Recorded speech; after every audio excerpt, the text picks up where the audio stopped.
Donc je vous rappelle le programme des prochaines semaines. On a encore 4 DE jusqu'au, je ne sais pas combien, c'est jusqu'au 7 décembre je crois. Les 4 prochains samedis en fait. Et ensuite il y aura la deuxième interro le samedi 14 ou 13. À une semaine des vacances, c'est ça. Et normalement, il n'y a plus de cours la dernière semaine avant les vacances de Noël. Il y a peut-être encore des TD, je ne sais pas. Il y a peut-être des rattrapages qui sont effectués par rapport au 11 novembre. Enfin, donc voilà, donc la dernière interro aura lieu le 14 novembre, le 14 décembre. Et le programme de cette interro, ça sera le TD3, qu'on va traiter aujourd'hui et la semaine prochaine, et le TD4, qu'on traitera la semaine d'après. J'ai mis ce matin sur le pays le sujet du TD4. Je sais que notamment sur la partie informatique, il y a des groupes qui sont très en avance par rapport au cours, Et normalement, il y aura une version imprimée mercredi prochain.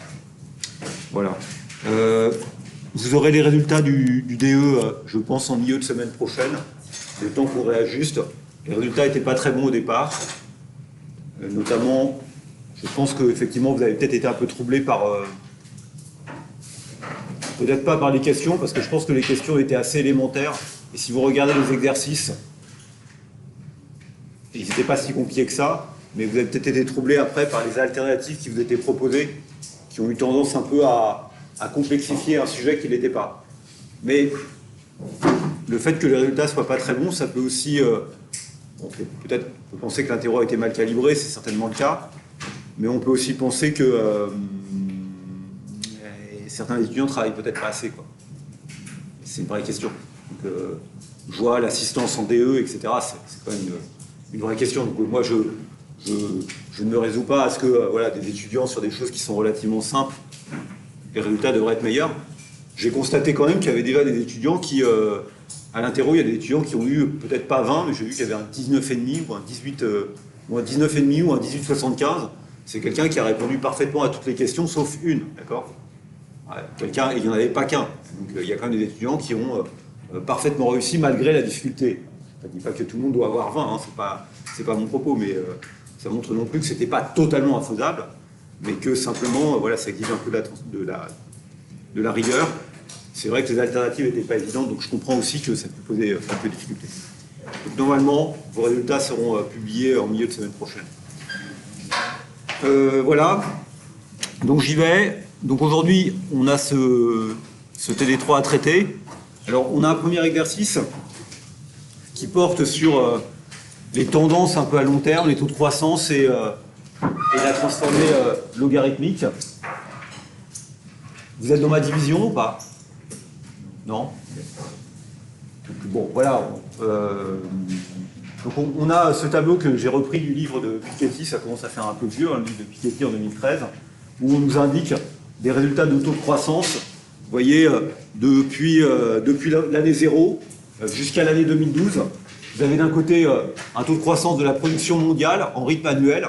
Donc, ne me demandez pas si c'est un indice de Pache ou de l'Asper et comment il a fait pour le calculer. Hein. Enfin, il y a une grande tradition en économie où on cherche à calculer les taux de croissance depuis la nuit des temps.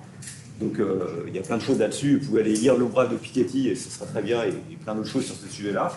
Vous avez la population mondiale, donc la démographie, et puis évidemment, vous avez la production par habitant. Et bien sûr, quand je dis la production par habitant, on est d'accord que la production mondiale, je vais la noter dans ce qui va suivre. Je vais mettre du noir. Y, j'ai mis du rouge, c'est pas grave. Ah oui, c'est en mode droite. La population mondiale, c'est N, d'accord, et la production par habitant, c'est Y sur N, d'accord. Bien sûr, il y a un rapport entre le taux de croissance de la production par habitant qui est censé mesurer le bien-être des gens et puis les productions totales et la croissance démographique. On a aussi un phasage. Première partie, 0,1700, ce qui nous certainement montrer, c'est que vous voyez, vous avez une accélération incroyable de la croissance, pas de la croissance, de la production, une augmentation de la croissance à partir de 1700, puisque il ne se passe pas grand-chose avant, 0,1%, c'est vraiment très très lent. Ça ne permet pas d'améliorer le niveau de vie des populations, vous voyez, puisque la production par habitant augmente de 0%, donc fait de stagnation, enfin pas de stagnation, mais voilà, un état stationnaire. Et puis à partir de 1700, voyez qu'on réussit à produire plus. La croissance démographique va suivre, mais il reste 0,8% par an, et 0,8% par an, c'est beaucoup sur 300 années. Ce qui montre également, c'est que ces périodes-là ont été suivies après par une phase encore d'accélération de la croissance de 1700, et évidemment, il phase les époques, c'est lui qui choisit, hein, de manière à ce que c'est une signification historique. C'est lui qui choisit le chiffre de 1820 pour essayer de montrer ces étapes de la croissance ou ces épisodes de la croissance. Donc voilà le sujet, et sur ces données, on va essayer de voir ce qu'on peut faire. Donc la première question, c'était, on note Y la production mondiale, N la population mondiale, et Y sur N, petit y la production par habitant. Quelle relation algébrique existe-t-il entre les taux de croissance ou de variation de Y, N et Y? D'accord? Donc ici, on a GY, ici vous avez GN, ok? Et là vous avez GY. Et la tentation, qui n'est pas totalement fausse, c'est ce qu'on va voir, mais pas totalement vrai non plus, c'est de dire finalement, bah, la dernière colonne, c'est la différence entre la première et la deuxième. D'accord? Vous avez une population qui augmente de 0,1%, production qui augmente de 0,1%, les deux forces se compensent, d'accord? Et ça vous donne un taux de croissance de la production par tête qui est de 0%. Donc la question qu'on se pose, c'est notamment de réfléchir au fait de savoir si G de Y, G de petit y, le taux de croissance par tête, c'est la différence entre la croissance économique globale et la croissance démographique. D'accord? Et donc quand on regarde les données, on se dit que c'est pas l'air d'être totalement faux, mais peut-être qu'il faut y réfléchir de manière un peu plus rigoureuse, puisque on aime bien être rigoureux. Donc c'est l'objet de la première question. D'accord? Alors pour traiter cette première question, il faut faire un peu de maths. C'est quoi le taux de croissance de la population, de la production totale? Ce que j'appelle 1 plus GY, c'est le coefficient multiplicateur, d'accord? C'est égal à Y sur, ce que j'ai noté, Y sur Y moins 1. D'accord? La production à la date T divisé par la production à la date T moins 1. Je le note sans mettre d'indice T pour essayer d'être dans les notations le plus compact possible, pas perdre de temps à définir, etc. 1 plus GY, c'est Y, la valeur aujourd'hui, divisé par la valeur hier, hein, d'accord? Bon, évidemment, en supposant que ce soit constant dans le temps, enfin, c'est comme ça qu'on le calculerait. De la même manière, 1 plus Gn, le taux de croissance démographique, c'est N divisé par N moins 1. OK? Et puis, ce qu'on nous demande, c'est de dire quelle est la relation entre le GY, G grand Y, G petit n et le G petit y. 1 plus G petit y, c'est Y, de la même manière, divisé par Y moins 1. Et on est d'accord que Y, ce n'est rien d'autre que Y sur N, et que Y moins 1, ce n'est rien d'autre que Y moins 1 divisé par N moins 1. OK? D'accord avec ça? C'est juste l'application de la définition du petit y, du grand Y, et de ce qu'on vient de dire là. Donc, vous pouvez bien sûr réarranger cette fraction en faisant apparaître, d'une part, Y multiplié par Y moins 1, d'accord? Multiplié par quoi? Multiplié par, vous voyez, c'est divisé par N et par N moins 1 en haut et en bas. Donc, c'est multiplié par N moins 1 sur N. D'accord? OK? Et Y sur Y moins 1, je l'écris en haut. C'est quoi Y sur Y moins 1? C'est 1 plus GY, d'accord? C'est ce qu'on a indiqué là-haut. Hein, Y sur Y moins 1, c'est 1 plus G grand Y. Et N moins 1 sur N, c'est l'inverse de 1 plus Gn. Donc c'est 1 sur 1 plus Gn. Okay?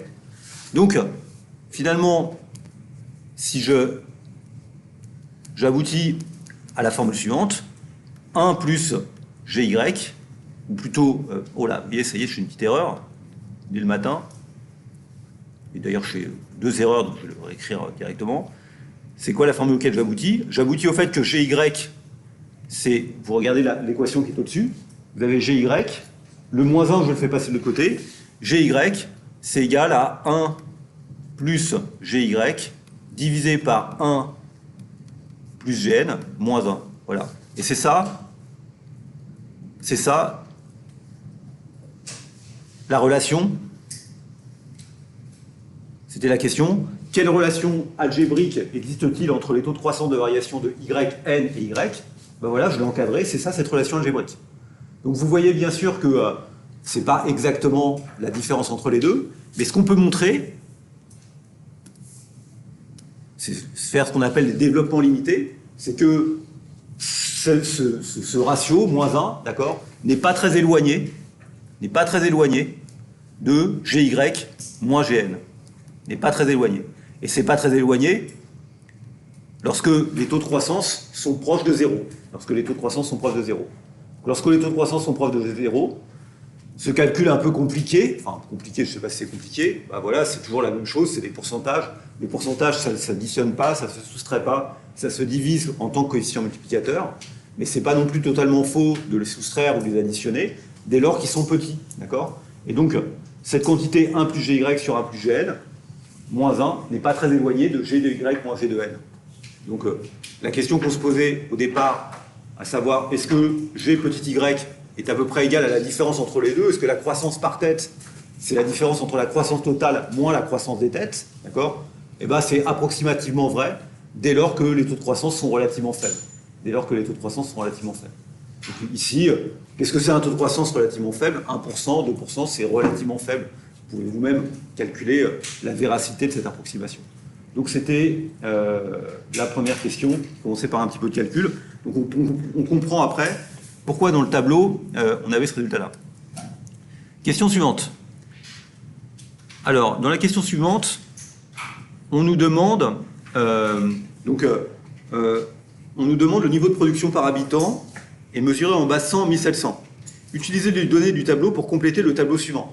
Vous voyez que dans le tableau, bien sûr, on ne s'est pas donné, on s'est donné que les taux de croissance. Donc la question, elle est, vous avez les taux de croissance, il faut reconstituer la série en base 100 1700. D'accord? Donc on produit où on a 100 têtes en 1700, 100 personnes, combien on a relativement à cette base 100 1700, à la fois pour la production, à la fois pour le nombre de têtes. D'accord? Donc, je sais pas, on va répondre à cette question.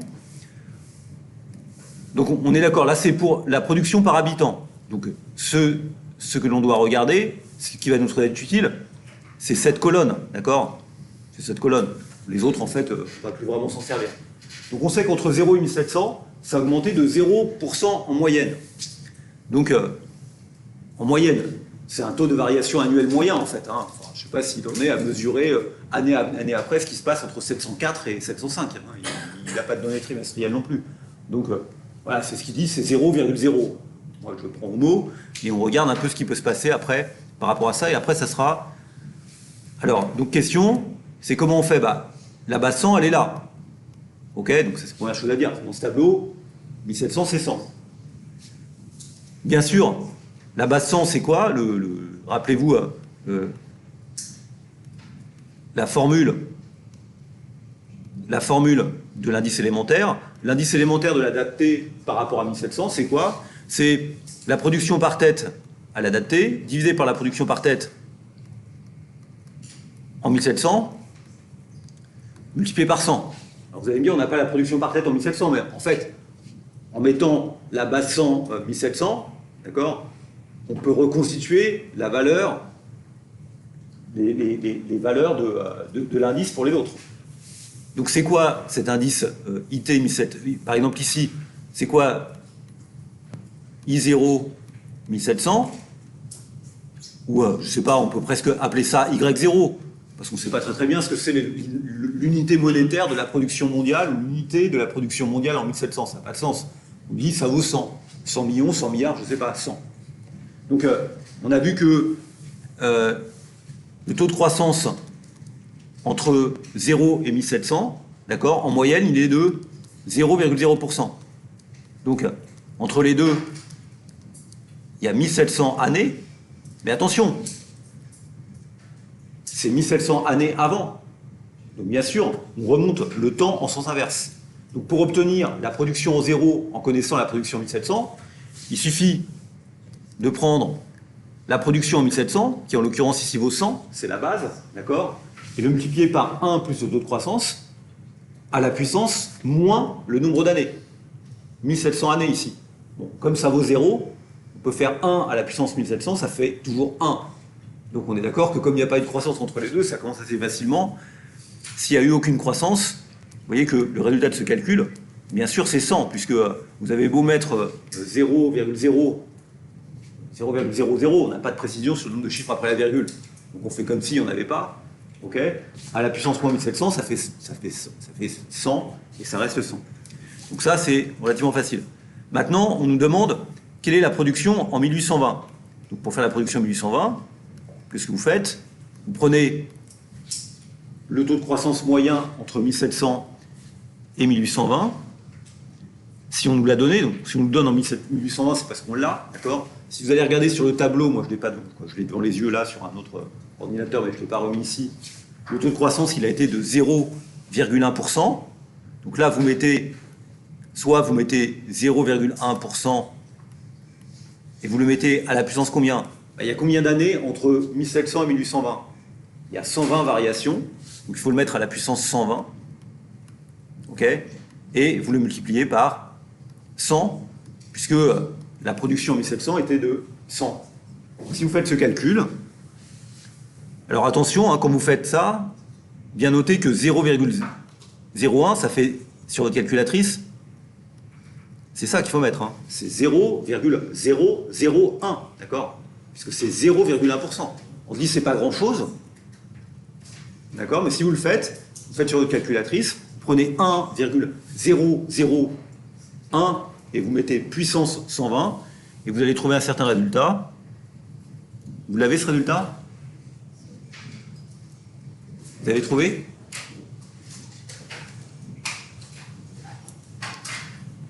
« 0,1% de croissance pendant 120 ans. C'est pas beaucoup, hein, 0,1%.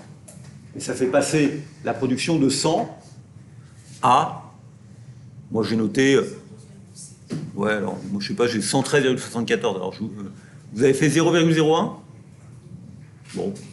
Allez, on va mettre 113. D'accord? Il ne demande pas une précision de 12 chiffres après la virgule. D'accord? Il demande... Donc, ici, ça fait 113. Ensuite, on nous demande quelle est la production en 1913. Donc, cette fois, si on regarde les données, vous regardez ce qu'on nous a donné précédemment, on sait que entre 1820 et 1913, la production, le taux de croissance a été de... On a une accélération très nette, 0,9%. Mais attention, ça c'est ce qui se passe entre 1820 et 1913. Donc évidemment, si ça a augmenté de 0,9% entre 1820 et 1913, ce qu'il faut que je mette, je vais mettre une puissance, bien sûr, qui va dépendre du nombre d'années entre les deux, mais il faut bien que je considère la production en 1820 cette fois, hein, d'accord? Puisque mon point de départ, c'est ce qui était en 1820. Donc je le mets à la puissance combien? Entre les deux, il y a 93 ans, d'accord? Il y a 93 ans. Et donc si je calcule ça, je trouve, donc c'est 0,009, d'accord, qu'il faut mettre. Et je trouve, moi j'ai trouvé 259. Je ne sais pas si on est d'accord. C'est ça? 259. Bon, enfin, il vous reste un dernier truc à faire. Alors, vous voyez, je me suis mal organisé. Ça, je vais le mettre là. On doit maintenant le faire en 2012. Donc vous avez compris, c'est combien le taux de croissance entre 93 et 2012? Entre 13 et 2012, d'après les données du tableau? 3%? Non, par tête. Par tête, attention, si vous mettez 3 ça va faire une différence énorme. D'accord? Par tête, c'est... Parce qu'à chaque fois, c'est par tête qu'il faut le faire, il ne faut pas se tromper. Hein. Donc c'est 1 plus 1,6%. Donc 1,6%, cette fois, c'est 0,016. Hein. Donc vous voyez, c'est nettement plus important. Vous l'appliquez pendant 99 périodes, 99 changements, et vous l'appliquez sur la base du 259. D'accord? Et donc si vous faites ce calcul-là, vous allez trouver, là pour le coup, vous voyez, c'est énorme. C'est énorme. En 100 ans, ça a été multiplié par 4, 1248. D'accord? Alors que précédemment, vous voyez que sur les 100 années précédentes, c'est pas exactement 100 années précédentes, ça n'avait été multiplié que par 2. Et sur les 120 années précédentes, ça avait évolué de 13%. D'accord? Ça n'avait pas augmenté. Donc l'argument de Piketty, c'est de dire, vous imaginez que les générations qui vous ont succédé ou voilà, ont vu leur pouvoir d'achat progresser, enfin, ont vu leur situation s'améliorer de leur vivant. Enfin, d'accord ? Entre le moment où ils étaient jeunes et le moment où ils étaient plus vieux, ils ont vu leur situation s'améliorer. Alors que dans la pensée des gens, quand vous avez 15% d'augmentation sur un siècle, vous voyez, les gens ne le sentent pas. D'accord ? C'est ça un peu l'argument qui est mis en avant. Donc on a reconstitué le tableau. On est OK ? Oui ? Est-ce que dans le système, est égal à 1 avec G700 fois en plus 0,8, c'est le taux moyen. entre 1700 et 2012. Oui, bien sûr. Vous auriez pu le faire de cette manière-là, ça aurait permis de faire le dernier, d'accord ? Vous voyez, parce que effectivement, vous avez tout à fait raison. OK ? On aurait très bien pu le faire, je l'écris là, c'est ce que vous dites. On aurait pu dire Y 2012, en fait, c'est 1 plus, c'est une bonne remarque d'ailleurs, hein, c'est 1 plus 0,8%, c'est ça ? À la puissance combien alors ? Ça fait combien ça ? Entre 312 multiplié par 100. Et vous trouvez combien ? Vous l'avez fait ? Oui, j'ai trouvé 1200. 1200 combien ? 1201. Bon, vous voyez que, évidemment, c'est un petit peu différent de 1248. Vous allez me dire, ah bah pourquoi c'est différent ? Parce que comme il n'a pas mis les arrondis et comme, voilà, enfin, c'est pas, d'accord, c'est du même ordre de grandeur. Quand vous avez 1250 $ ou euros dans la poche, c'est un peu la même chose que quand vous avez 1200. Bon. Sur 300 ans, c'est à peu près, c'est pas totalement, bien sûr, parce que le taux de croissance moyen, il est compatible avec les évolutions qui ont été phasées, et donc on peut aussi le faire de cette manière-là. Mais comme on a construit les données intermédiaires, vous voyez comment on les a construites, les données intermédiaires, finalement c'est peut-être logique, mais les deux réponses étaient totalement acceptables, et c'est intéressant de vérifier qu'elles sont compatibles. Ok, parfait. Donc, question suivante, représenter ces points dans le plan. Bon, alors voilà, moi j'ai pas je représente les points dans le plan. Je vais pas vous faire des dessins. On n'est pas à l'école maternelle. Ah mince. Ah non, mais ça c'est. Vous voyez, je commence mal.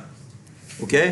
On est d'accord que de toute façon, si on regarde ce dessin-là, vous voyez, j'ai placé 100. J'ai mis sur l'hexordonnée les niveaux, donc de 0 à 1600.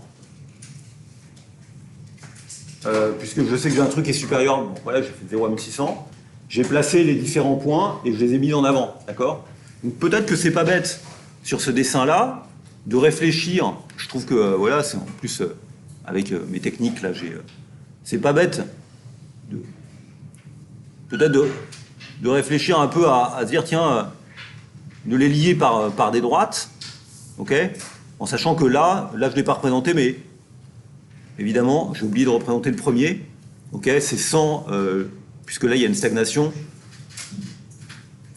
C'est bien 100 au départ. Évidemment, ce que vous observez, et c'est ce qu'on a vu dans les données, c'est qu'il y a une accélération de la production par tête, une augmentation de la croissance, du taux de croissance. D'accord ? Et c'est ce que vous observez, vous avez l'impression que ça suit un peu une courbe exponentielle ou que ça augmente progressivement. Le fait de mettre des droites entre ces points, c'est juste une manière de relier les points, mais ce que Piketty essaye de montrer dans son tableau, ou ce qui est sous-jacent à son tableau, c'est que entre ces points, la croissance est effectuée à taux approximativement constant. D'accord ? À taux de croissance approximativement constant. Et c'est comme ça qu'il a repéré ces différentes périodes. Je ne dis pas que le taux est constant, hein, il y a évidemment des épisodes, des crises, etc. Mais globalement, il a créé des périodes historiques homogènes de manière à dire, sur chaque sous-période, eh ben, on a une forme de croissance à taux approximativement constant. Et une croissance à taux approximativement constant, c'est une croissance qui pourrait être décrite par une évolution géométrique, d'accord ? C'est ça qu'il veut essayer d'exprimer. C'est ça le modèle qu'il a en tête. Je n'ai pas dit que c'était exactement vrai. J'ai dit c'est la manière dont, en première approximation, on peut représenter les données. Donc, bien sûr que lorsque je représente des droites, d'accord, entre les points, représenter une droite en liant deux points, c'est pas du tout une tendance exponentielle ou une évolution géométrique, c'est pas une évolution à taux constant, c'est une évolution linéaire, c'est une évolution arithmétique. Donc, c'était peut-être un peu impropre, de ce point de vue-là, de lier les points par des droites. Mais en même temps, c'est pas non plus totalement stupide de voir que la pente de ces droites, d'accord, est de plus en plus forte, ce qui montre bien, peut-être, cette accélération de la croissance. Enfin, pas totalement évident non plus. Ce que l'on sait, c'est que j'ai fait aussi attention dans ce dessin de couper l'axe ici, hein, d'accord? Vous voyez? Il faut y faire attention parce que de 0 à 1700, si j'avais essayé de représenter ça, comme en plus il ne se passe rien de 0 à 1700, ça reste à 100, d'accord? Donc ça ne bouge pas. Donc finalement, j'ai raison de couper l'axe, mais après, l'axe est proportionnel, d'accord? Donc ça, c'est un point qui me semble important. Comment caractérisez-vous la tendance de la série de 0 à 2012?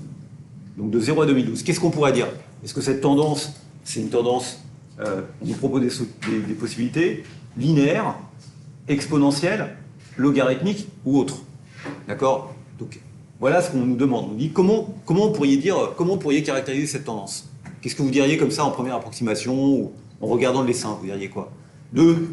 Sur l'ensemble de la période, donc de 0 à 2012, vous diriez elle est quoi cette tendance? Elle est quoi? Alors donc vous ne diriez pas qu'elle est linéaire.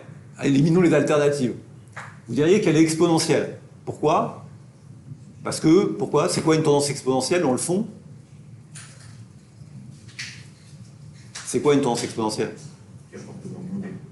Non.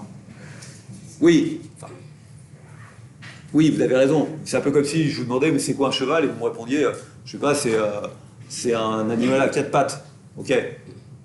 Ça aide à savoir ce qu'est un cheval, c'est pas une limace, mais en même temps, c'est difficile si on doit distinguer d'un mouton, qu'est-ce que vous diriez? C'est quoi une croissance exponentielle? Comment vous le définiriez mathématiquement? Bon, c'est dire de définir un cheval, mais oui. Allez-y. Les garçons parlent toujours les premiers, mais c'est pas grave. Allez-y, monsieur, allez-y, je vous écoute. Ça double quasiment à chaque fois. Bah, ça double, ça met un certain temps pour doubler, mais ça met toujours le même temps pour doubler. On ne double pas à chaque fois, on met toujours le même temps pour doubler. Dire que la croissance est exponentielle, c'est exactement ça. C'est dire qu'on met toujours le même temps pour doubler. Mais ça signifie juste, mademoiselle, vous aviez quelque chose à ajouter? Ah, vous dites c'est comme ça une croissance exponentielle. C'est la partie droite? Vous me dites, je vous écoute, je vous réécoute.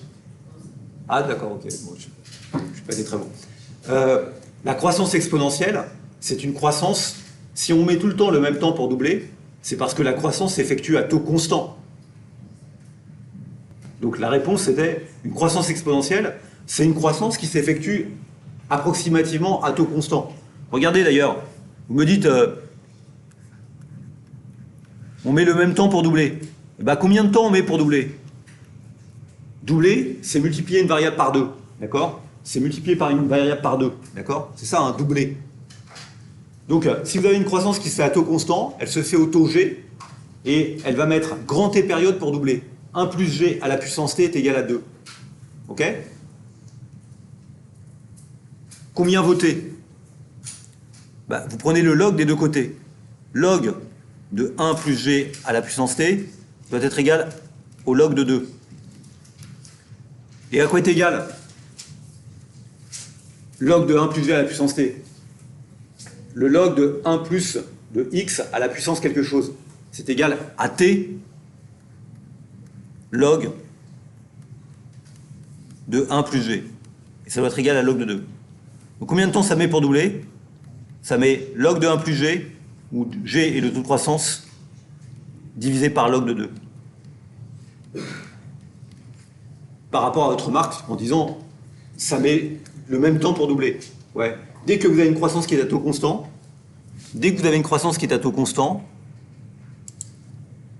voilà.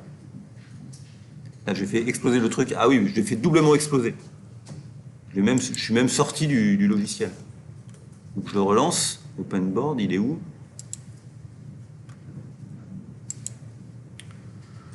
Ok, j'espère qu'il va revenir au même endroit. Non, il ne revient pas au même endroit.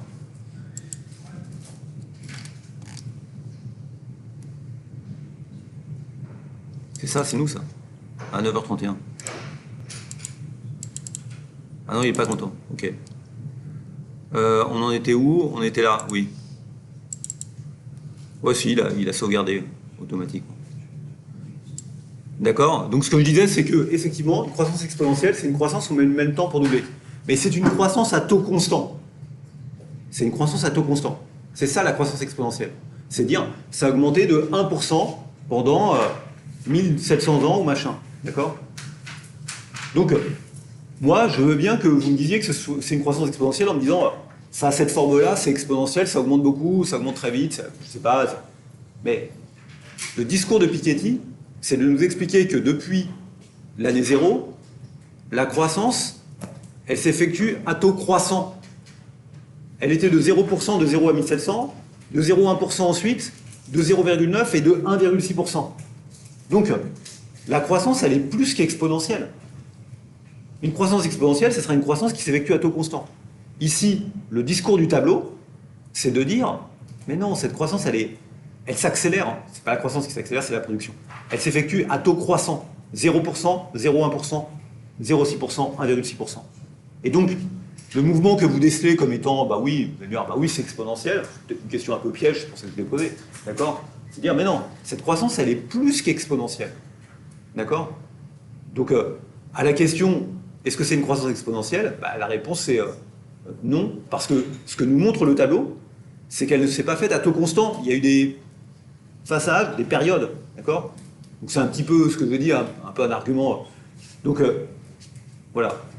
Croissance logarithmique. Croissance logarithmique, je vais juste faire une petite synthèse après. Ce serait une croissance qui s'effectuerait de cette manière-là, c'est-à-dire à taux décroissant. C'est manifestement pas le cas, d'accord? Donc moi, j'ai envie de répondre. S'il faut répondre à la question, bah, on va dire, c'est autre. C'est plus que logarithmique. D'accord? Je dirais, c'est une croissance qui s'effectue à taux de croissance, excusez-moi, croissant. Et c'est ça que Piketty cherche à nous montrer dans ses données, et c'est pour ça qu'il met des données qui phasent ces étapes. Donc c'est pas une croissance exponentielle, c'est une croissance qui est plus qu'exponentielle. D'accord? Bon, après, c'est peut-être un peu subtil, mais c'est justement l'idée de réfléchir à ça.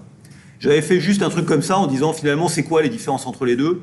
Bon, d'abord, quand on parle de tendance, une tendance linéaire, on est d'accord qu'une tendance linéaire, c'est juste une tendance qui serait... ça serait juste représenter les données de cette manière-là. D'accord? Avec quelque chose qui serait une droite. Donc, la tendance, ça serait une droite de type A plus BT. A,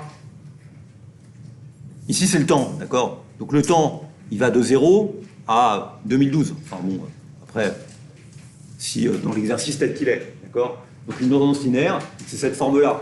Donc c'est une droite. On est d'accord que le A, c'est ce qu'on appelle l'ordonnée à l'origine, et le B, c'est la pente de la droite. Donc le B, je vais le mettre comme ça ici, c'est le delta Y. Si vous pensez que la tendance est linéaire, le B, c'est l'accroissement qu'il y a quand vous passez de 0 à 1, ou de T à T plus 1. Vous gagnez B, d'accord? Donc ça a augmenté de 10 milliards d'euros, de machin. B, c'est delta. Quand je mets delta, c'est pour dire variation de Y. Le B, c'est delta Y.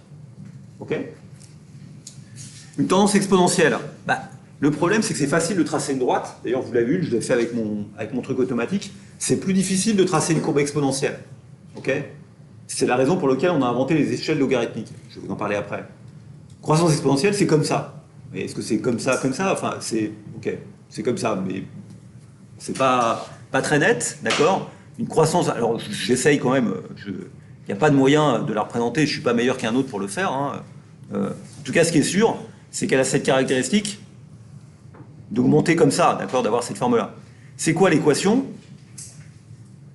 Vous avez deux manières de l'écrire. Vous pouvez soit l'écrire en disant, vous voyez, vous partez d'un point qui est y0, ici aussi, hein, c'était le point initial, la situation initiale, et la croissance exponentielle, vous pouvez l'avoir soit comme étant cette expression-là, y0 multiplié par 1 plus g à la puissance t, où g est le taux de croissance constant, d'accord? Et ce taux de croissance constant, c'est ce que je noterai, il est constant, c'est pour ça que cette tendance c'est exponentielle. C'est le taux de croissance. Un taux de croissance, c'est un delta y sur y, on est d'accord? C'est la variation relative. C'est y moins y moins 1 divisé par y.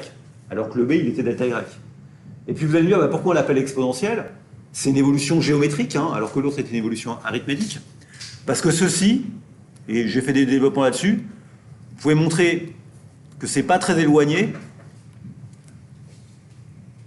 de l'exponentielle gt, où g est le taux de croissance, d'accord? Et e, c'est l'exponentielle avec le nombre e. Ok? Donc ça, c'est la tendance exponentielle. Tendance logarithmique. Ça va sur une tendance exponentielle? Donc une tendance exponentielle, c'est une évolution géométrique à taux constant.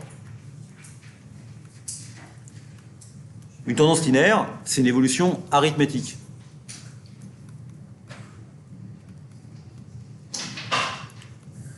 Tendance logarithmique, je ne sais pas très bien ce que c'est dans Excel.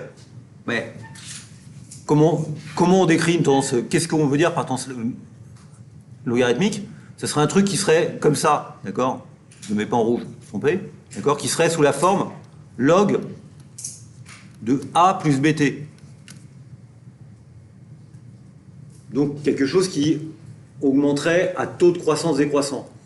En fait, j'aime pas trop cette histoire de tendance logarithmique, c'est pour ça que j'en dis pas plus. C'est un peu bizarre, il n'y a pas Enfin, voilà, ce serait un peu cette forme-là. Puis après, je veux dire, on peut inventer toute forme de tendance. On peut faire une tendance polynomiale. Donc, on est d'accord qu'une droite, c'est un polynôme de degré 1. Une parabole, c'est un polynôme de degré 2. Après, vous pouvez faire des polynômes de degré 3. On peut inventer tout ce qu'on veut. Donc, on peut très bien décrire l'évolution en disant, bah voilà, il y a d'abord une phase où ça augmente très vite, d'accord? Et puis après, ça fait ça, et puis après, ça reprend. Bah, ça, c'est peut-être un polynôme. C'est un truc du type at cube plus bt carré plus ct plus d, d'accord? Vous voyez, c'est juste essayer de décrire de manière plus complexe la tendance que par une droite. Un polynôme, c'est quoi? C'est quelque chose qui s'écrit comme ça, là. J'ai mis un polynôme de degré 3 pour illustrer mon propos. Mais imaginez bien, vous avez ce résultat mathématique qui est très important à comprendre, ou algébrique. Quand vous avez deux points, entre deux points, vous pouvez faire passer une et une seule droite. Vous êtes d'accord? Quand vous avez 3 points, vous ne pouvez pas faire passer une... Vous ne pouvez pas relier les 3 points par une seule droite, sauf s'ils sont alignés, d'accord? C'est possible, ça arrive, des fois les points sont alignés. Et par 3 points, vous ne faites pas passer une droite. Par 3 points, vous faites passer un polynôme de degré 2. Par 4 points, vous faites passer un polynôme de degré 4. Par 5 points, vous faites passer un polynôme de degré 6, etc. D'accord? Donc, vous comprenez le principe de degré 4, pardon, excusez-moi. Donc, si vous donnez des points, si vous me donnez 150 points, je peux toujours dessus aligner un polynôme de degré 149, d'accord? Je peux aligner dessus un polynôme de degré 149 qui passera par tous les points. Je pourrais trouver des coefficients A, B, C jusqu'à 149 qui passera par tous les points. Donc, plus j'ajoute de degrés dans mon polynôme, plus je suis capable de reproduire exactement ma série. Mais ça n'a aucun intérêt. Je ne cherche pas à faire une tendance pour avoir quelque chose qui va relier tous les points. Parce que ça ne me dit rien sur ce que va être le prochain point dans ce cas-là. Enfin, ok? C'est ça le truc, le dilemme qu'on a. On doit trouver quelque chose qui décrit les données, mais qui décrit le long terme des données. Donc, qui synthétise l'information la plus importante dans les données. Est-ce que la croissance a été à taux constant? Est-ce que la croissance s'est ralentie, s'est accélérée, puis est repartie? Et bon, vous voyez, bon, c'est juste, donc une tendance polynomiale, ce serait ça, mais c'est pas forcément très pertinent. Ok. Alors, on considère une transformée logarithmique de la série exprimée en base 100 en 1700. Donc, il faut que dans le tableau précédent, on prenne le logarithme des données, d'accord? Donc ici, quand je mets le logarithme, c'est un logarithme népérien, donc ça peut être aussi un log, c'est la même notation, d'accord? Je note ça soit ln, soit log, d'accord? Avec un L majuscule. Je vous signale qu'en général, dans les notations, quand on met un L majuscule, c'est un log népérien, alors quand on met un log minuscule, avec un L minuscule, c'est souvent ce qu'on appelle des logs base 10. C'est autre chose. D'accord? Donc ici, si j'utilise ln ou log, à un moment, c'est parce que c'est la même chose pour moi. Log népérien ou log avec une majuscule, c'est le log qu'on va calculer. Donc on calcule le log. Pour ça, il faut le faire, il faut juste calculer le log. Hein. Alors, moi, je l'ai fait. Ce que j'ai trouvé, si je calcule là, je trouve 4,61. Évidemment, le log de 100, c'est aussi 4,61, toujours. Le log de 113, c'est 4,73.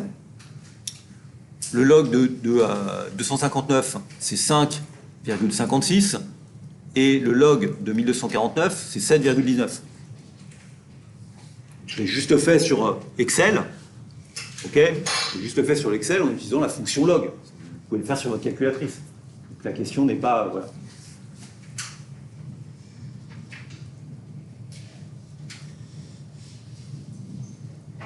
En prenant comme première valeur l'année 1700, représentez ces données par des points dans le plan. Année, log du niveau de production par habitant. Donc on nous demande de faire un dessin dans lequel on va mettre ces données sur le tableau. Qu'est-ce que j'obtiens? Je l'ai fait ici. Mince. Ah oui, non, on ne peut pas le déplacer après ça, c'est vrai. Ok, c'est ça qu'on peut déplacer. Ça aussi, on peut déplacer. Ah.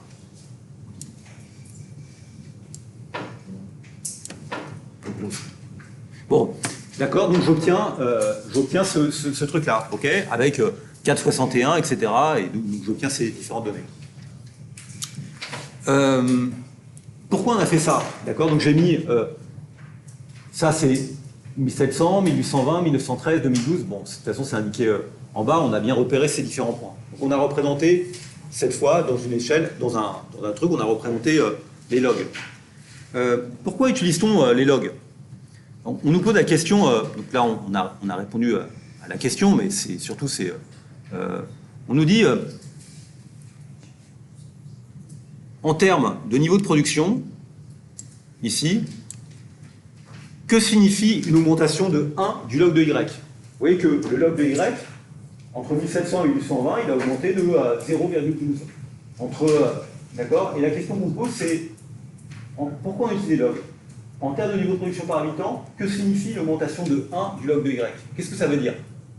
D'accord, c'est ça la question. Et c'est pour ça qu'on utilise les logs. Je vais vous montrer ce que ça répond à cette question. Ok, on dit, mais c'est quoi le log de Y plus 1? C'est quoi le log de Y plus 1? Qu'est-ce que signifie le fait que le log passe de log de Y à log de Y plus 1? Bah, 1, c'est le log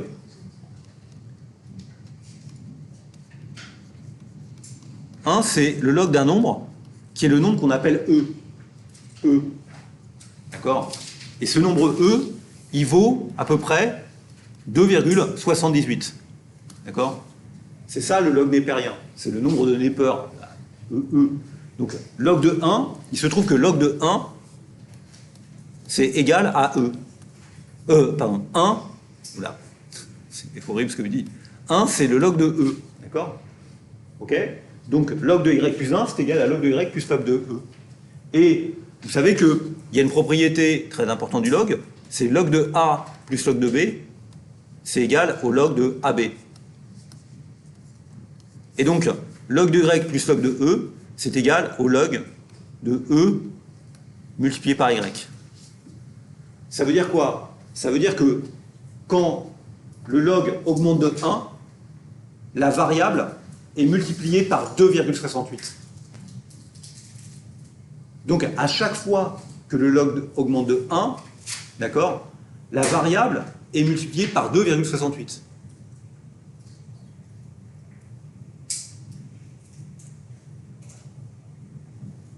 On est d'accord avec ça? Enfin, c'est ça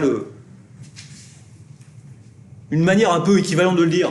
D'accord? Donc, le fait que ça augmente de 1, ça veut dire que la variable est multipliée par un même nombre, 2,68. 2,68, c'est un petit peu compliqué à retenir. Vous pourriez dire plutôt, mais ce qui serait intéressant, c'est Et quand c'est multiplié par 2, ça augmente de combien en log?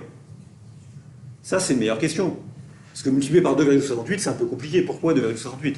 Mais pourriez-vous dire, mais si ça augmente de 2, si c'est multiplié par 2, ça augmente de combien en log? Vous pouvez répondre à cette question.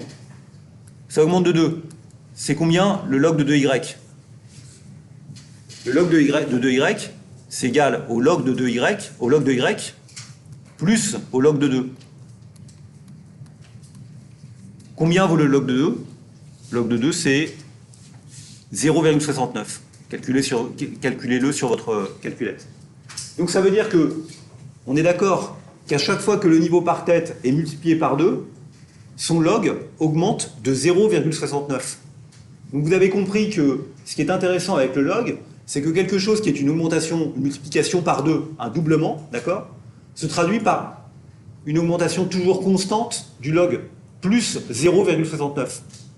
Donc quand le log augmente de 2, augmente de 0,69, ça signifie que le niveau de la variable est multiplié par 2. Et l'intérêt de la transformée logarithmique, c'est qu'elle transforme une évolution qui est une évolution géométrique en une évolution arithmétique. Quand vous multipliez par 2, vous rajoutez 0,69 sur le log. Et pour tous les gens, c'est plus facile de concevoir une droite, une augmentation à taux linéaire, plutôt qu'une exponentielle. L'avantage du log, c'est qu'elle transforme l'exponentielle en droite.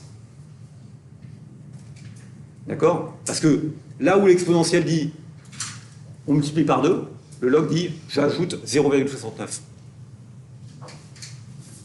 Là où on dit le log, on ajoute 1, on multiplie par un nombre un peu obscur qui est 2,78. Ok? Et donc c'est pour ça qu'on choisit de faire une transformée logarithmique. Je reviens à la question précédente. Que signifie une augmentation de 1 de log de y? Donc on a vu, c'est une multiplication par 2,78. D'accord, c'est la réponse à la question. Quelle relation existe-t-il entre la pente de la courbe représentant z et le taux de croissance de y? Voilà. Cette question paraît un peu, pas étrange, mais regardez, quelle relation existe-t-il entre la pente de la courbe représentant z et le taux de croissance de y? Prenez cette courbe-là, prenez cette situation-là entre 1800 et 1900, entre 1800 et 1900, entre 1820 et 1900. D'accord? Donc la question qu'on nous pose, c'est de dire, mais regardez, après tout, cette courbe des logs, je peux aussi la lier à des droites. Je peux aussi mettre des droites comme ça. D'accord? Et on veut nous dire, mais finalement, regardez, qu'est-ce que ça signifie? C'est quoi la relation qu'il y a entre la pente? Et on s'est dit que l'utilité d'un log, c'est que comme le log, il transforme une évolution géométrique en évolution arithmétique, la pente du log doit avoir un lien avec le taux de croissance sur la période, si la croissance s'effectue à taux constant. Et c'est ça qu'on veut essayer de montrer. On veut essayer de montrer sur ces dessins-là, cette fois, quand vous tracez des droites qui relient les différents points, la pente de ces droites exprime le taux de croissance moyen sur cette période. Ok? Essayons d'y réfléchir un instant sur cette période-là. Par exemple, ici, on sait que entre 1820 et 1913, donc la production entre 1820 et 1913, c'est égal à 1 plus quoi? Plus le taux de croissance, c'était 0,6%, c'était ça?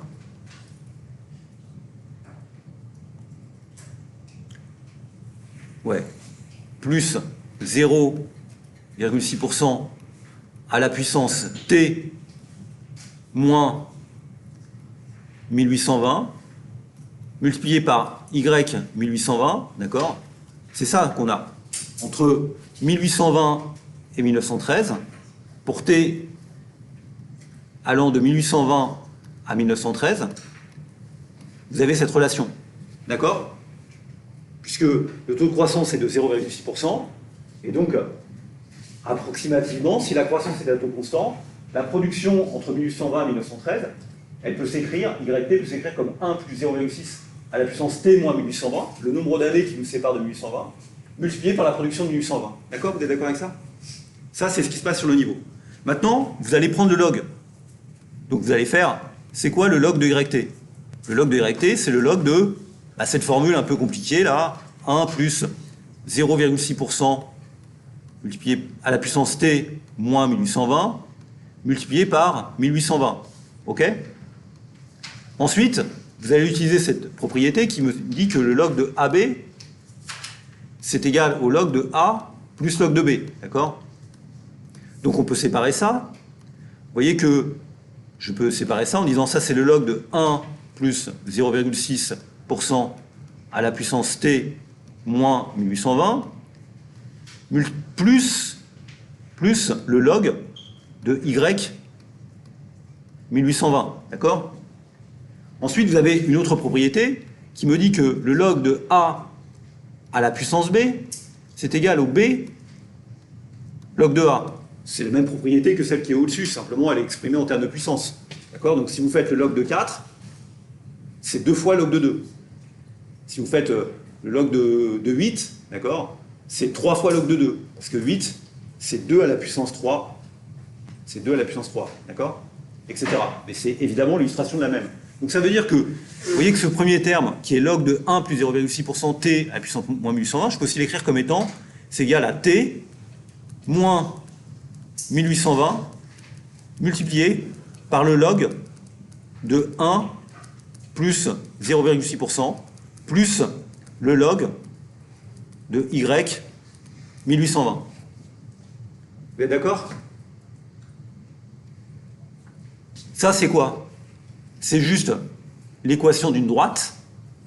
C'est juste l'équation d'une droite qui a une ordonnée à l'origine qui est log de y 1820, d'accord?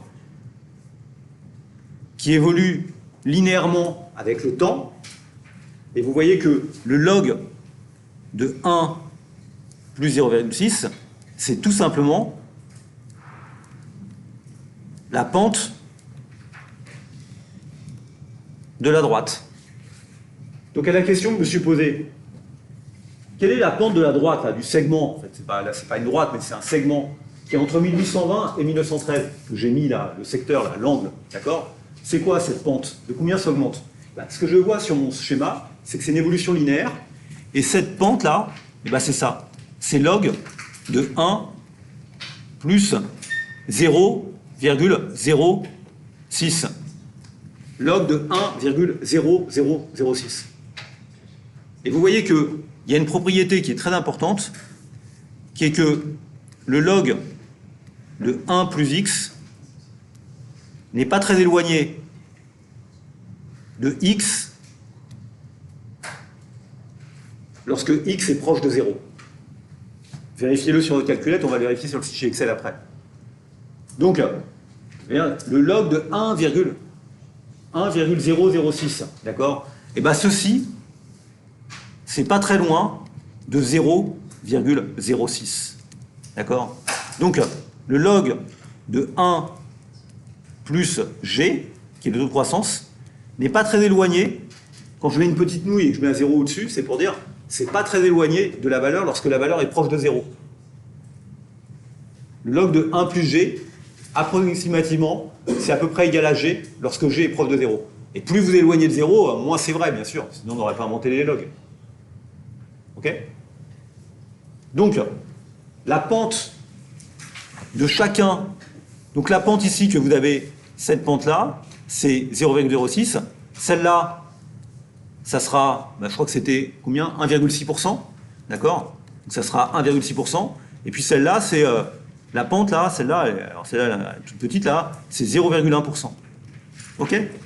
Donc vous comprenez que quand vous prenez le log, en fait, la pente de la droite sur le log, c'est simplement le taux de croissance moyen sur la période. Donc, cette fois, avoir représenté les données sous une forme de droite, là, ça a un sens, parce que ça signifie que sur les sous-périodes, on considère que la croissance est effectuée à taux constant. Pour vous convaincre davantage, ou je sais pas, ou je peux toujours essayer de regarder le fichier Excel, regardez. Ici, je l'ai fait. J'ai calculé le truc en log, voilà, donc là j'ai pris le log népérien, d'accord. Bon alors c'est pas, le tableau est pas dans le même sens, je suis désolé, hein, d'accord. Donc ça c'est mes données, on les avait calculées avec mes formules, et puis là j'ai pris le log, donc à chaque fois ici j'ai rempli niveau de production, vous voyez j'ai appliqué simplement la formule, hein, 1 plus B 7 à la puissance C7, etc., etc. J'ai calculé le nombre de périodes, et puis là j'ai pris le log, donc sur Excel, pour prendre le log vous faites simplement ln, d'accord, c'est la fonction log. Donc j'obtiens ces résultats-là. OK. Et puis, vous voyez ici, j'ai pris les différents taux de croissance. Alors, est-ce que je ne me suis pas... C'est 0,9 ou 0,6% sur la période... Du coup, j'ai un doute. C'est 0,9. Et j'ai mis 0,6 sur mes transparents. OK, donc pas grave. Je corrigerai après. Vous voyez, regardez, j'ai mis sur ce petit tableau, là, j'ai mis G, d'accord, 0,1% sur la première période, 0,9%, 1,6%. Et à côté, j'ai mis ce qu'était le log de 1 plus G. C'est la fameuse approximation dont je vous parle, d'accord. Vous voyez, le log de 1 plus G, il est très proche. Hein. Vous voyez, c'est pour 0,9%, ça fait 0,895974. Donc, log de 1 plus G est très proche de G, d'accord. Donc, en première approximation, je peux considérer ça. Et vous voyez que plus G est important, moins l'approximation est bonne, évidemment. Donc c'est ce que j'ai fait là. Bon. Je reviens sur ce que j'ai fait. Donc là, vous prie de me pardonner. Hein. Ici, il ne faut pas lire 0,6%, mais il faut bien lire 0,9%. Bon, c'est pas important. Ici, c'est un 0,9. Ici, c'est un 0,9. J'ai corrigé ainsi l'erreur. Ok, je termine juste...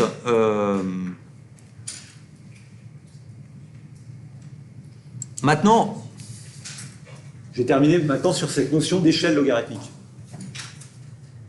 Sur le côté gauche, vous lisez le log. Mais le log, c'est quoi le log? C'est difficile d'expliquer ce que c'est un log. Mais en fait, l'idée de l'échelle logarithmique, c'est de se dire, mais au lieu de mettre 4,5, 5, 5,5, etc., autant mettre la valeur qui correspond à cette valeur, la vraie valeur, la valeur du PIB. D'accord? Et pas son log. Donc, c'est ce que j'ai fait ici. Regardez, je l'ai fait à la main. J'ai calculé le log. Vous pouvez calculer le log de 100. Log de 100, c'est à peu près égal à, log de 100, j'ai dû calculer quelque part.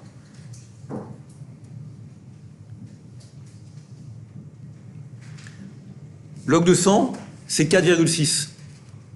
D'accord? Donc le log de 100, c'est 4,6. Donc au lieu de mettre sur mon échelle, ici sur la gauche, j'ai rajouté des lignes, 100, 200, 400, etc., 800. Au lieu de mettre 4,5, 5,5, etc., autant que je mette à l'endroit, à la marque 4,6, autant que je dise la vraie valeur, 100, d'accord? Ok? Le log de 200, c'est combien? C'est 4,6 plus, c'est multiplié par 2, quand on passe de 100 à 200. Et j'ai dit que quand on multipliait par 2, le log augmentait de 0,69. Donc, quand vous passez de 100 à 200, ici, là, cette distance, c'est le log de 2, et j'ai dit c'est à peu près 0,69. Donc, quand vous multipliez par 2, vous rajoutez 0,69. Donc le log de 200, c'est 4,6 plus 0,69. Et puis, après, quand je suis à 200, je multiplie encore par 2, je passe à 400. D'accord? Donc là aussi, c'est 0,69. Et à chaque fois, c'est la même quantité, parce que c'est la multiplication par 2. Ensuite, je passe à 800. Ok? Donc, vous vérifiez, ça marche bien. Ça, c'est bien 0,69. Et puis le dernier qui est là-haut, je ne l'ai pas mis, c'est 1600. D'accord? Puisque vous vous rappelez que la dernière donnée, c'est 1248 ou 1200, on n'était pas trop d'accord, mais c'est pas très important. On va passer de 800 à 1600. C'est encore 0,69. Et donc, de cette manière-là, ce qui est intéressant dans le dessin, c'est que maintenant, avec ça, vous avez représenté comme les logarithmes, Mais simplement, vous avez visualisé une évolution qui est une évolution qui se fait à taux, ici, croissant en fait, et qui pourrait être à taux constant. Donc sur la première partie, bah boum, ça passe de 1700 à 1800, là, et là, d'accord, c'est ce qu'on a vu. Et vous voyez que ce qui est intéressant, c'est que vous pouvez voir combien de temps ça met pour doubler. Vous vous rappelez, tout à l'heure, vous vous rappelez, j'avais calculé grand T. J'avais dit, pour calculer grand T c'est log de 1 plus le taux de croissance divisé par le log de 2. Bah, vous pouvez regardez, depuis 1700, la première fois, on a mis, pour doubler le PIB, c'est-à-dire, on est passé de 100 à 200, on a mis 180 ans. D'accord? Le log a augmenté de 0,69. On a mis 180 ans pour doubler le PIB. Ensuite, on a mis, vous voyez là, on a mis à peine, je ne sais pas exactement, mais on a mis, je ne sais pas, 50 ou 60 ans. Parce qu'on a mis 50 ou 60 ans pour franchir juste cet écart-là. Et puis après, là, on est allé encore plus vite, on a mis 45 ans. OK? Et vous pouvez visualiser comme ça le temps que vous mettez pour doubler. Et donc, l'intérêt du logarithme, c'est de bien décrire des évolutions qui se font à taux constant et éventuellement à taux croissant. Et donc là, vous comprenez pourquoi la tendance, elle n'est pas exponentielle. Si la tendance avait été exponentielle, d'accord, qu'est-ce qu'on aurait eu si la tendance avait été exponentielle? Vraiment exponentielle. Bah, on aurait eu ça. On aurait eu un truc, depuis 1700, ça aurait augmenté, ou depuis l'année 0, alors l'année 0 a été censurée ici, mais ça aurait augmenté de manière totalement régulière. C'est-à-dire, on aurait eu un truc comme ça, voilà. On aurait eu ça, d'accord? C'est pas le cas. On a eu un truc qui s'est fait de manière... On n'a pas eu 1,2% de croissance en moyenne, je ne sais plus combien c'était, tout à l'heure on a eu cette discussion aussi. On a eu une tendance qui a été plus qu'exponentielle. Et vous le voyez bien sur le logarithme, parce que sur le logarithme, vous voyez bien que c'est pas une droite que vous avez ajustée, vous avez presque envie de dire, mais c'est une croissance exponentielle en logarithme. C'est pas vrai, d'accord? Comme si c'était une double exponentielle. C'est pas ça. C'est une croissance qui s'effectuait avec des phases et avec des croissances qui s'accélèrent tout le temps. Et ça, le logarithme nous permet de le savoir.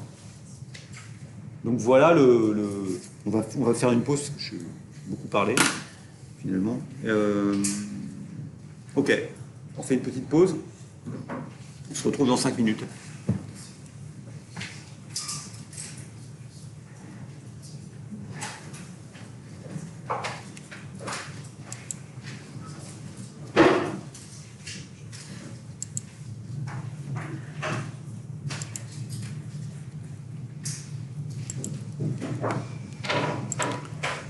C'est que, regardez ce dessin-là, d'accord? C'est celui qu'on a au départ, là. Production mondiale par habitant, etc. À partir de là, vous pourrez aller regarder le fichier Excel. Ce que j'ai fait, c'est que j'ai pris le log, et donc j'ai fait ça, et puis après, j'ai fait des manipulations, et j'ai fait cette espèce de truc, là, dans lequel j'ai repris, et j'ai mis mes droites, je les ai positionnées à la main. Okay, ça, c'est juste parce que je voulais faire à la main. Mais Excel, en fait, il est capable de faire tout ça de manière totalement automatique. Si vous prenez ce premier dessin, c'est une échelle que je qualifierais de non logarithmique. D'accord? Ça va de 100 à 1600, et puis on a positionné les points, c'est les données telles qu'elles étaient. OK? Mais vous voyez que, regardez ce que je peux faire. C'est que je prends ce dessin et je clique sur la zone qui correspond à l'axe. Vous voyez, ça a mis dans un carré l'axe. Après, je clique droit sur ça. Et ça va mettre mise en forme de l'axe.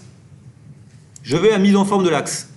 Et là, il me propose plein de trucs pour l'axe. Il me dit, c'est quoi la valeur minimum? Je mets 100. C'est quoi la valeur maximum? Je mets 1600. Parce que je trouvais que c'était la bonne manière de représenter les choses, d'accord, entre 100 et 1600. Voilà. Et puis, à un moment, il met échelle logarithmique. Vous voyez, il y a un truc, échelle logarithmique. Donc évidemment, moi, je n'ai pas fait d'échelle logarithmique. Donc je l'ai laissé comme ça. Je n'étais pas à faire une échelle logarithmique.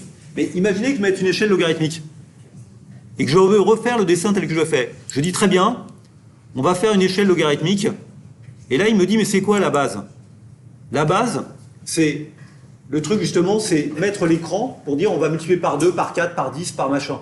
Vous avez vu, c'était pas mal de mettre multiplié par 2. Ça nous faisait du 100, 200, 400, 800, 1600. Donc, je mets base 2. Base 2, ça veut dire quoi? Ça veut dire que mes graduations, elles vont aller comme ça, de 100 à 200. De 200 à 400. Ça va être multiplié par 2 à chaque fois. Et puis bien sûr, pour que ça fonctionne, il faut que en haut, d'accord, je lui mette bien que le minimum que je veux, c'est 100. Tu vois, ça part à 100 et ça va jusqu'à 1600. Et si je valide ça, d'accord, et ben, vous voyez ce qu'il a fait? Sauf que je n'ai pas été bon sur les graduations, mais il a transformé, il vient de transformer, je n'ai pas été bon sur les graduations, donc ça je peux peut-être en remettre. Je vais mal indiqué sur les graduations. Donc c'était, ah oui, il faut que j'aille sur l'échelle, sur ça. Après, pardon, je chasse ça. Après, il faut que je clique droit, mise en forme de l'axe, ok. Unité secondaire, d'accord. Unité secondaire, je vais mettre 400. Ouais, 400 c'est bien, d'accord. J'avais pas mis d'unité secondaire. Je pense que c'est là ça va marcher. Non, ça marche pas non plus. En tout cas, essayez de regarder comment ça peut marcher. En tout cas, là, ce qu'il vient de faire, il vient de faire le graphique exactement comme je voulais. C'est-à-dire de 100 à 1600, mais en logarithme, en une échelle logarithmique. Et donc, j'ai transformé, en cliquant droit, j'ai transformé l'échelle ici, je l'ai transformé en échelle logarithmique. L'axe, je l'ai transformé en axe logarithmique. Pourquoi il n'a pas voulu mettre mes trucs là, ça me... Ah, c'est peut-être parce que j'ai mis unité d'affichage, aucun. Ah, je pensais être mieux. Ah bah non. Ah, il a fait pire, c'est parce qu'il a mis centaines et le 100, il l'a transformé en... Je suis pas le roi d'Excel. Hein. Il a mis les unités, vous voyez, quand il a mis en 100, bah, il a transformé le 100 en 1. Donc il vaut mieux mettre aucun. Et pourquoi il ne m'a pas mis les dégradations intérieures? Valeur, je sais pas. Oui, il l'a pas mis. Maximum, minimum, unité principale 400. Il n'avait aucune raison de ne pas le faire. Bon. D'accord. Et donc là, j'avais mis ça. Si j'enlève l'échelle logarithmique, bah, je reviens à mon graphique tel qu'il était, c'est-à-dire tel que je l'avais construit au départ, okay, qui était de cette manière-là. Ok. Bon. Donc vous pouvez le faire directement sur Excel.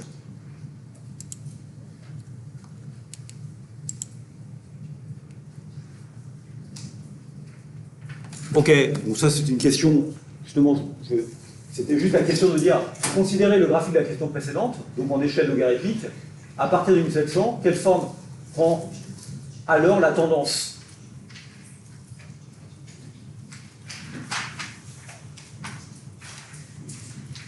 Si on essayait d'ajuster une tendance, eh ben, ajuster une tendance ici, ça serait considéré que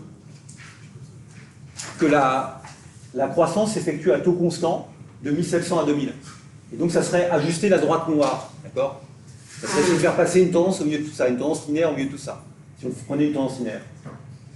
Ça a peu de chance d'être une tendance linéaire. Ça ne sera pas une tendance linéaire. Pourquoi? Parce que vous avez bien vu que la croissance a une tendance à s'accélérer. Enfin, cette croissance a une tendance à croître.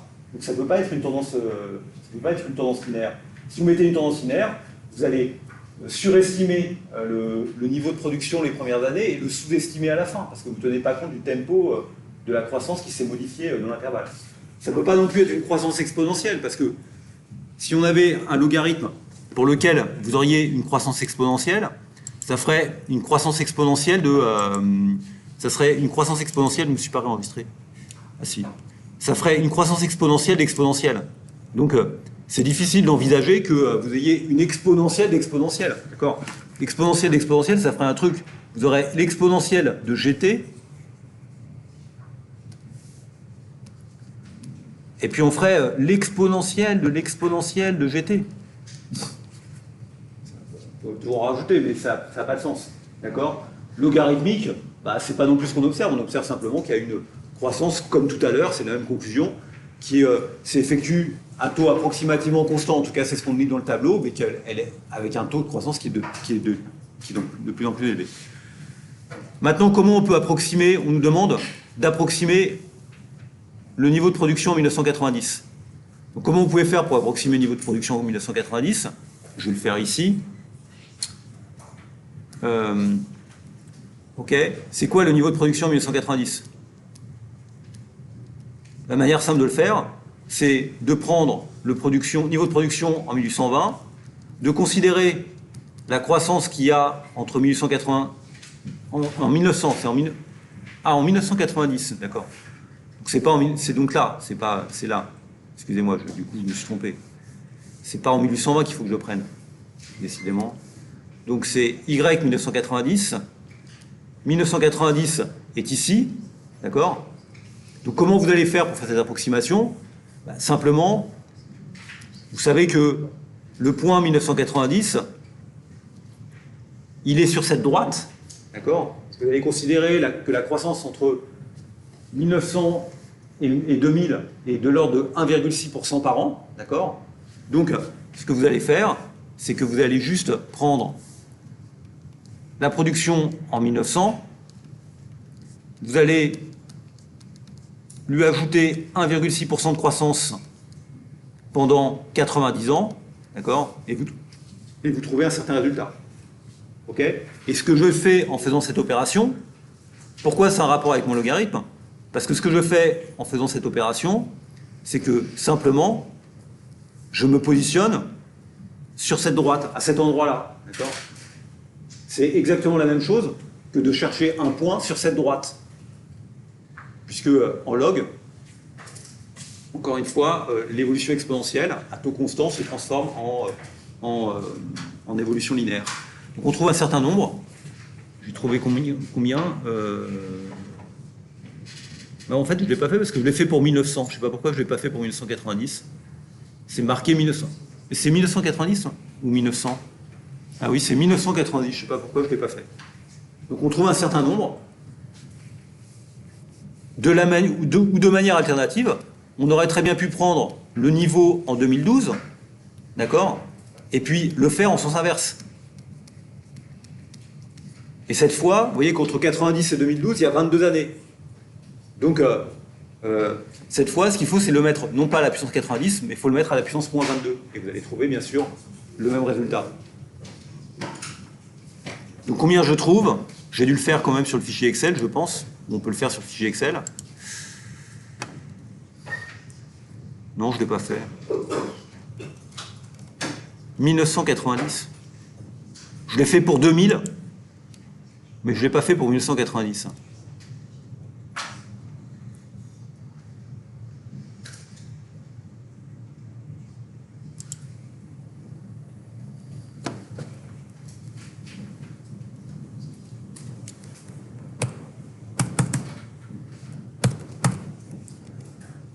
Donc c'est E8, c'est le niveau en 1900, plus 1 plus B9, ça doit être le taux de croissance, à la puissance 87, donc ça serait à la puissance... Ah oui, parce que c'est 1912 qu'on a en dernier, c'est ça? 1913. Donc il y a combien? Il y a 73 ans.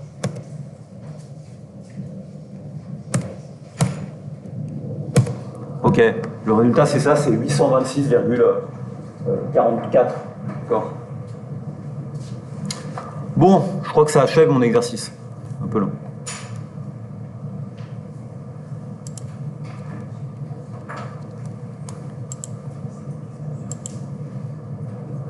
Ah oui, non, c'est parce que quand j'ai préparé ça ce matin, j'ai dû me tromper dans les slides.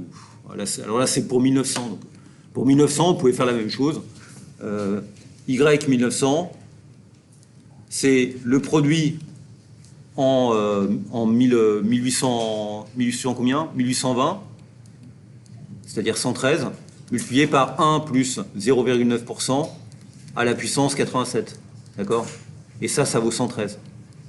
Et vous trouvez un certain résultat. D'accord? Bon, on va peut-être passer à l'exercice suivant parce que... Trop de questions. Donc, exercice suivant, il me semble que c'est un exercice qu'on avait dû donner une année en examen. Donc on décrit ici le prix d'un filet de cabillaud, du poisson. D'accord? Et on nous l'a donné en données mensuelles sur les données lycée. Ce qu'on voit, c'est le prix en euros, ça va de 11 à 18 euros. Okay. Et autour de ça, on veut faire une décomposition en cycle, tendance, saisonnalité, je ne sais quoi. Enfin, on veut essayer de caractériser le mouvement de la série. On nous a mis dans l'exercice deux tendances. La tendance en pointillé, qui est la tendance en pointillé court, et l'autre tendance en pointillé long. D'accord? Tendance 2 et tendance 1. Rappelez brièvement le calcul, la manière dont sont calculées ces deux tendances. Alors comment sont calculées ces deux tendances? la tendance des moindres carrés,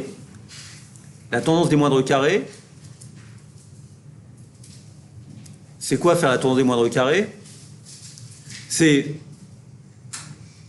prendre une tendance ici qui serait la tendance linéaire des moindres carrés, d'accord? Parce que c'est ça, la question qui nous posait, c'est bien ça, c'est la tendance linéaire des moindres carrés. Avec une technique, celle des moindres moyennes nuls, celle des moindres carrés de la tendance linéaire. Donc c'est bien une tendance linéaire des moindres carrés. C'est quoi faire une tendance linéaire des moindres carrés?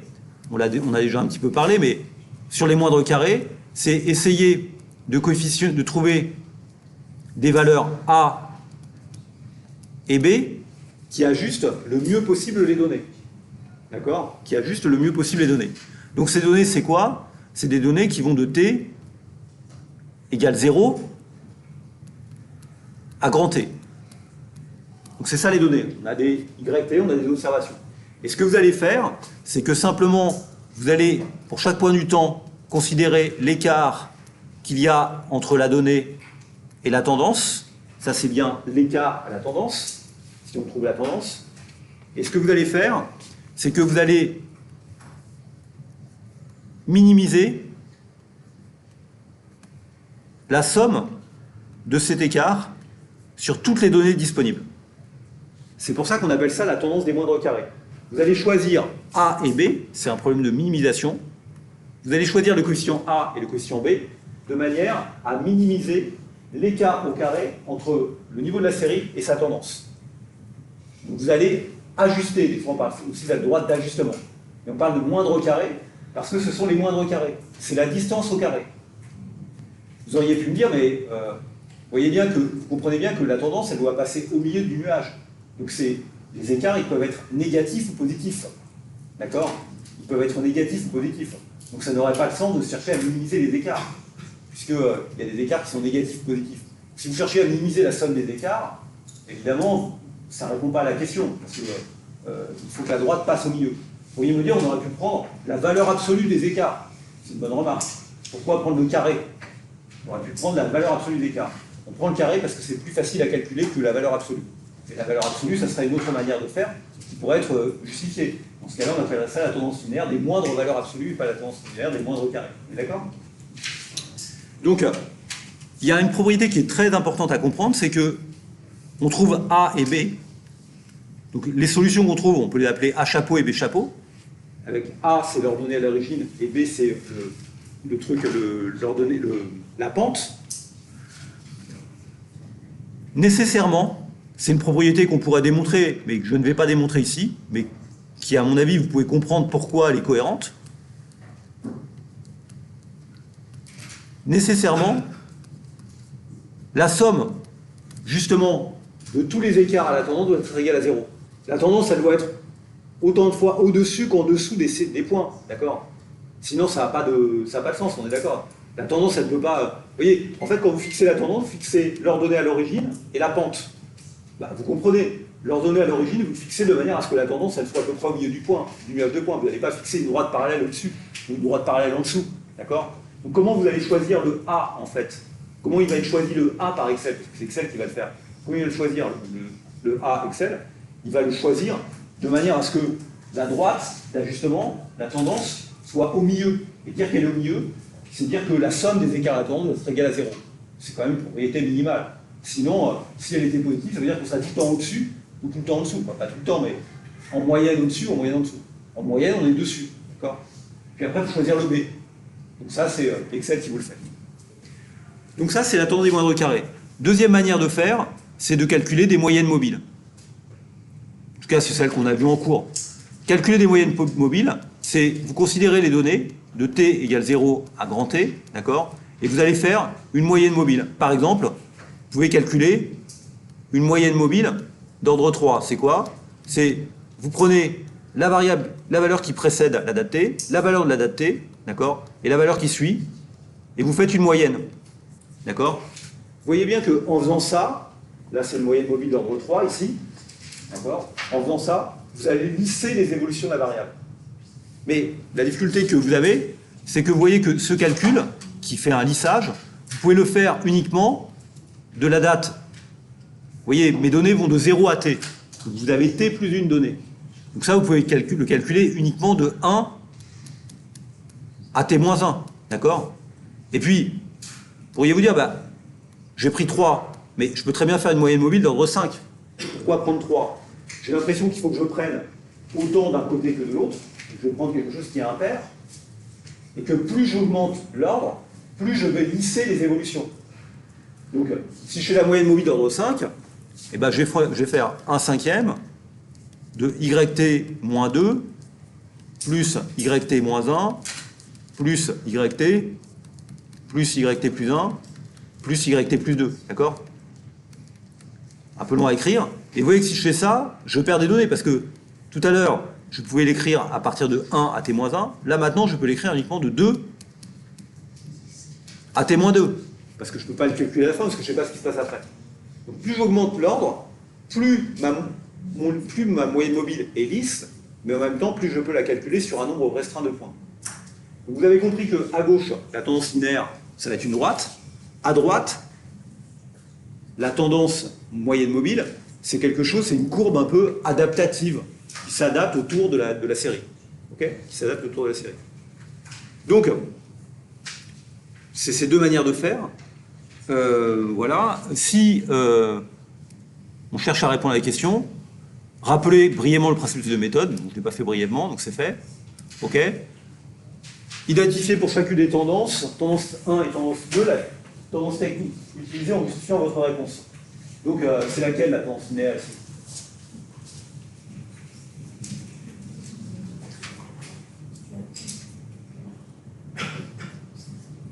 C'est la 1.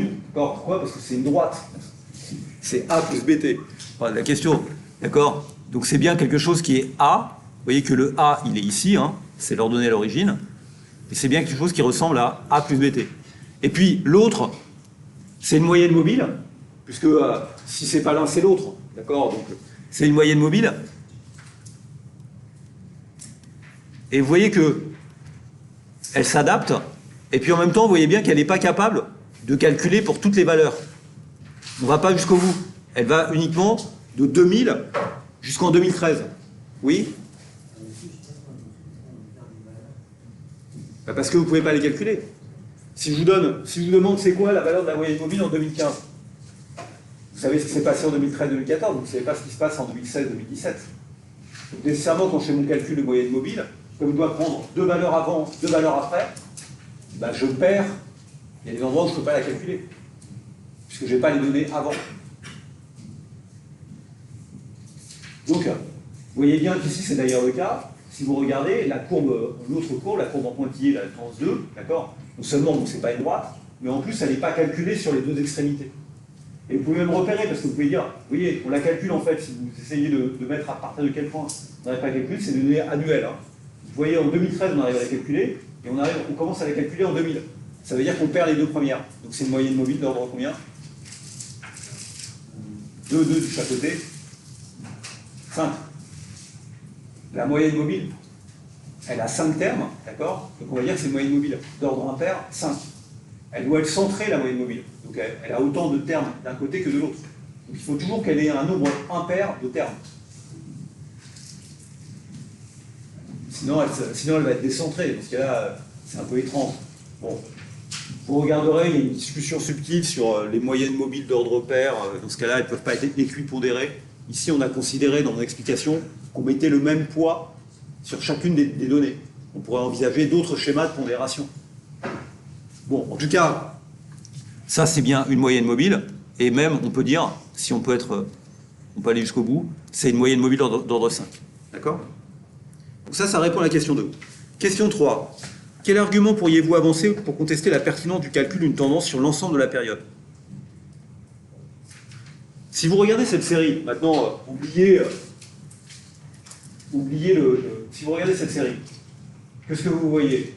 Moi, je la regarde comme ça, je me dis, bah, ok, de 98 à 2007, le prix du cabillaud a évolué régulièrement, et puis de 2007 à 2015, on a l'impression qu'il y a une rupture de tendance. Le prix du cabillaud, il connaît des situations, mais il s'est stabilisé. Okay. Donc, si je suis un analyste et que j'essaie de dire, tiens, Est-ce que la tendance peut m'apprendre quelque chose sur ce que sera le prix du cabillaud demain?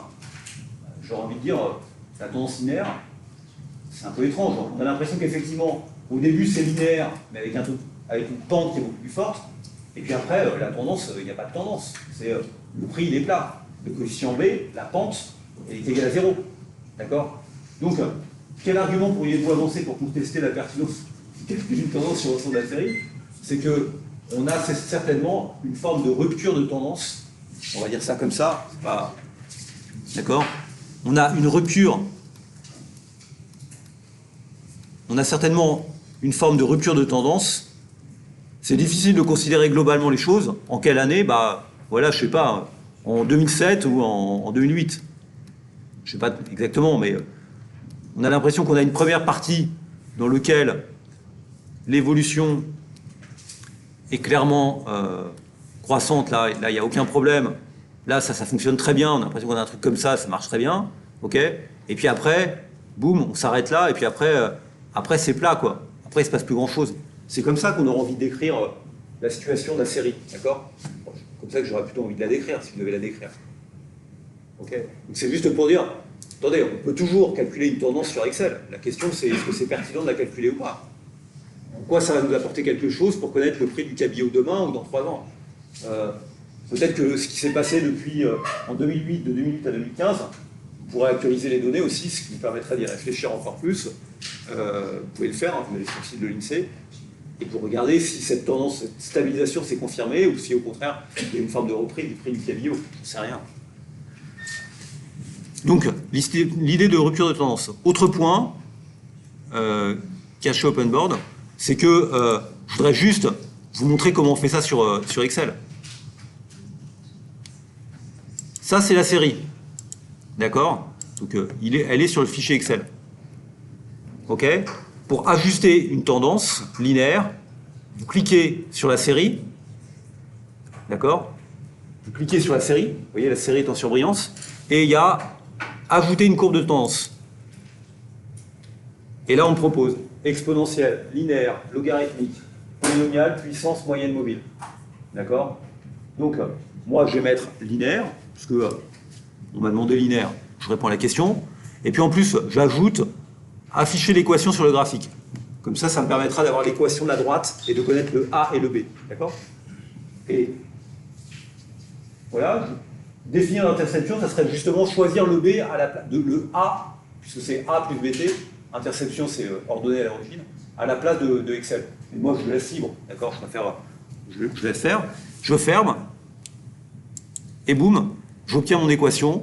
Y c'est 295x, donc x en fait c'est le temps, d'accord? Puisque c'est ce qui est sur l'ordonnée des x, plus l'ordonnée à l'origine qui était de 11,544. Puisque je suis parti là-dessus, je pourrais me dire, bah, écoutez, c'est pas mal, Excel, il y a un truc aussi, mettre en forme une série de tendances, une courbe de tendance. Il vous propose à un moment de faire une moyenne mobile, vous voyez? Moyenne mobile, et même il vous dit période, ce qui doit être l'ordre, d'accord? Moyenne mobile. C'est un faux ami. Il a une technique qui n'est pas exactement la technique de la moyenne mobile. Il appelle ça moyenne mobile, mais ce n'est pas la moyenne mobile telle que je l'ai fait. Pour faire la moyenne mobile, je le fais à la main. Je ne l'ai pas fait comme ça. La moyenne mobile, je l'ai fait en prenant la série, d'accord, vous voyez? Et puis là, je mets tendance moyenne mobile d'ordre 5 et d'ordre 7. Bon, finalement, on a choisi ordre 5. Qu'est-ce qu'on fait? On prend les données telles qu'elles sont là, d'accord? Et puis ça, c'est quoi? C'est la moyenne des B4, B8. C'est-à-dire 2 données avant, 2 données après, plus la donnée elle-même. D'accord? C'est bien une moyenne que j'effectue de 5 termes centrés sur l'année en question. Et puis comme j'ai mis aucun dollar, on est d'accord que quand je vais recopier cette formule, elle va se déplacer, elle va être mobile en fait. C'est bien ça, c'est l'idée de moyenne mobile. C'est pas plus compliqué. Et puis bien sûr, je ne peux pas le calculer au début et à la fin, parce qu'au début et à la fin, je n'ai pas les données pour le faire. D'accord? Je ne connais pas la valeur après. Ça répond à votre question. C'est pour ça que c'est coupé. Okay. Et puis après, je me contente juste de la représenter ici. Voilà, c'est cette série-là, et c'est comme ça que je l'ai fait. Okay. Bon. Donc intéressant de voir aussi comment on fait pour le faire, et puis se rappeler que dans Excel, la moyenne mobile, c'est pas exactement ce qu'on pense que c'est. Il faut regarder la doc d'Excel pour comprendre. Donc, ce que je dis ici, c'est qu'il y a certainement une rupture de tendance. Et précisément, voyez ce que je vais faire maintenant? C'est que je vais considérer précisément cette deuxième partie, c'est-à-dire de 2008 à 2013, et je vais considérer maintenant des données mensuelles. Là, j'étais en annuel, d'accord? C'est des données annuelles. C'est année après année. Et ce que je vais faire, c'est que je vais mettre une loupe sur la deuxième partie, et on va regarder maintenant l'évolution du prix du cabillaud sur la deuxième sous-période, mais en données mensuelles. Donc, alors c'est peut-être pas de 2008 à machin, mais c'est de 2010, vous voyez, jusqu'à 2012.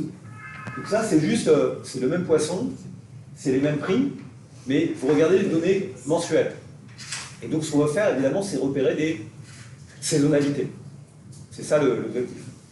Donc, la même série en données mensuelles, d'accord, de janvier 2010 à décembre 2012, uniquement sur 3 années complètes. En moyenne par mois, numéroté de 1 à 12. Okay. Comment pouvez-vous décomposer la série? Alors, comment pouvez-vous décomposer la série? Décomposer une série, c'est quoi? Vous avez le prix du cabillaud, je ne sais pas comment je l'appelle, X, ça n'a aucune importance.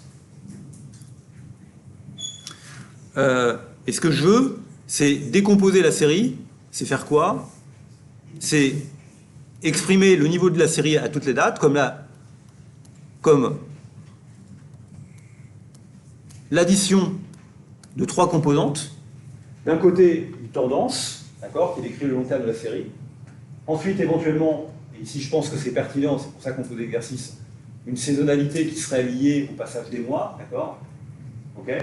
Et puis, éventuellement, ce qui n'est ni dans la tendance ni dans la saisonnalité, des cycles qui affectent des éléments résiduels, des cycles, j'appelle ça C ou éléments résiduels, qui affectent le prix du cabillaud.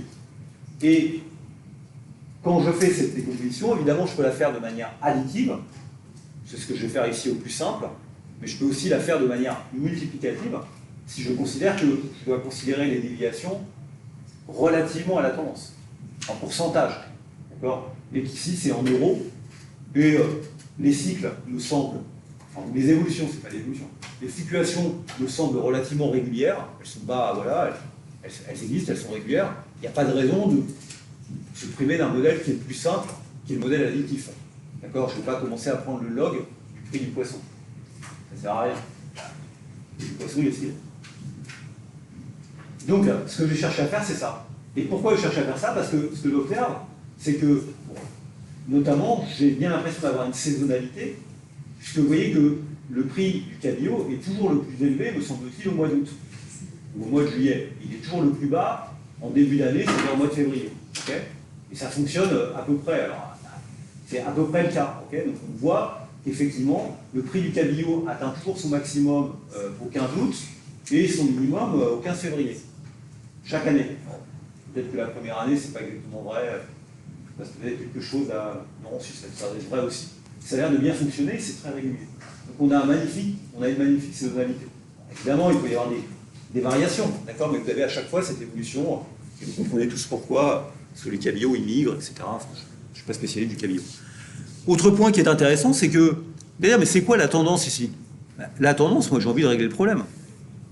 La tendance, il n'y en a pas. Ou en fait, si, il y en a une. La tendance, moi, elle me semble être comme ça. C'est-à-dire, ici, la tendance, si vous deviez ajuster une tendance linéaire à ça, vous chercheriez un A plus BT, vous chercheriez une droite. Ben, quand je vois l'évolution, je peux toujours le faire sur Excel, mais je vois que mon coefficient B, d'accord, il est proche de 0. Il n'y a pas de tendance. On ne peut pas dire que globalement, le prix du cabillaud a augmenté. Évidemment, si vous demandez à Excel de le faire, il va vous fournir une réponse. Mais ici, nous, dans notre analyse, d'accord, ben, on se dit, la tendance ici, elle est constante, d'accord? Une tendance constante, c'est une tendance. C'est simplement une tendance avec un B égale 0. Et si elle est constante autour de quoi? C'est quoi le A ici? Ben, la tendance, elle doit être tout le temps à la fois au-dessus et en dessous. Enfin, les points elles doivent être autant au-dessus qu'en dessous de la série. Donc la tendance, c'est quoi? C'est la moyenne. Le A, c'est quoi le A? On est d'accord, vous n'allez pas mettre le A à 20, vous n'allez pas mettre la tendance à 20, vous n'allez pas non plus mettre le A à 15, vous allez mettre le A, je ne sais pas, à 17,3, je ne sais pas exactement, enfin on regardera si c'est vrai ou pas, d'accord? Et ce A, c'est simplement la moyenne des observations sur le truc. Et ça, c'est juste lié au fait que, en moyenne, la tendance, elle est au milieu. La tendance ici, c'est la moyenne.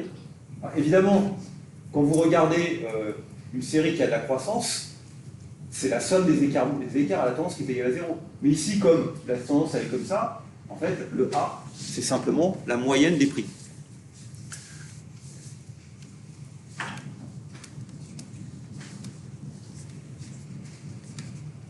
Donc ça répond à la question. Comment caractérisez-vous la tendance sur les 3 données considérées? Tendance constante, tendance plate. Bon, dans un QCM, on vous donnerait une réponse possible. Peut-être que Balthazar inventerait un truc un peu compliqué. Ni plate, ni croissante, ni décroissante, ni croissante pour dire plate. Mais d'accord, quand quelque chose est ni croissant, ni décroissant, c'est qu'il est plat. Mais bon, on va appeler ça plat ou constant. Et si elle est constante, elle est à la moyenne. D'accord? Donc, du coup, ça me facilite quand même beaucoup les choses. Parce que maintenant, eh ben, si ça c'est la tendance, vous voyez que cette distance-là, ces distances-là, c'est juste l'écart à la tendance. Et l'écart à la tendance, c'est ST plus CT. Ce qui n'est pas dans la tendance, c'est de la saisonnalité et du cycle, et des éléments résiduels. D'accord? Puisque vous enlevez la tendance, justement, pour analyser ce qui reste, c'est-à-dire la saisonnalité plus le cycle.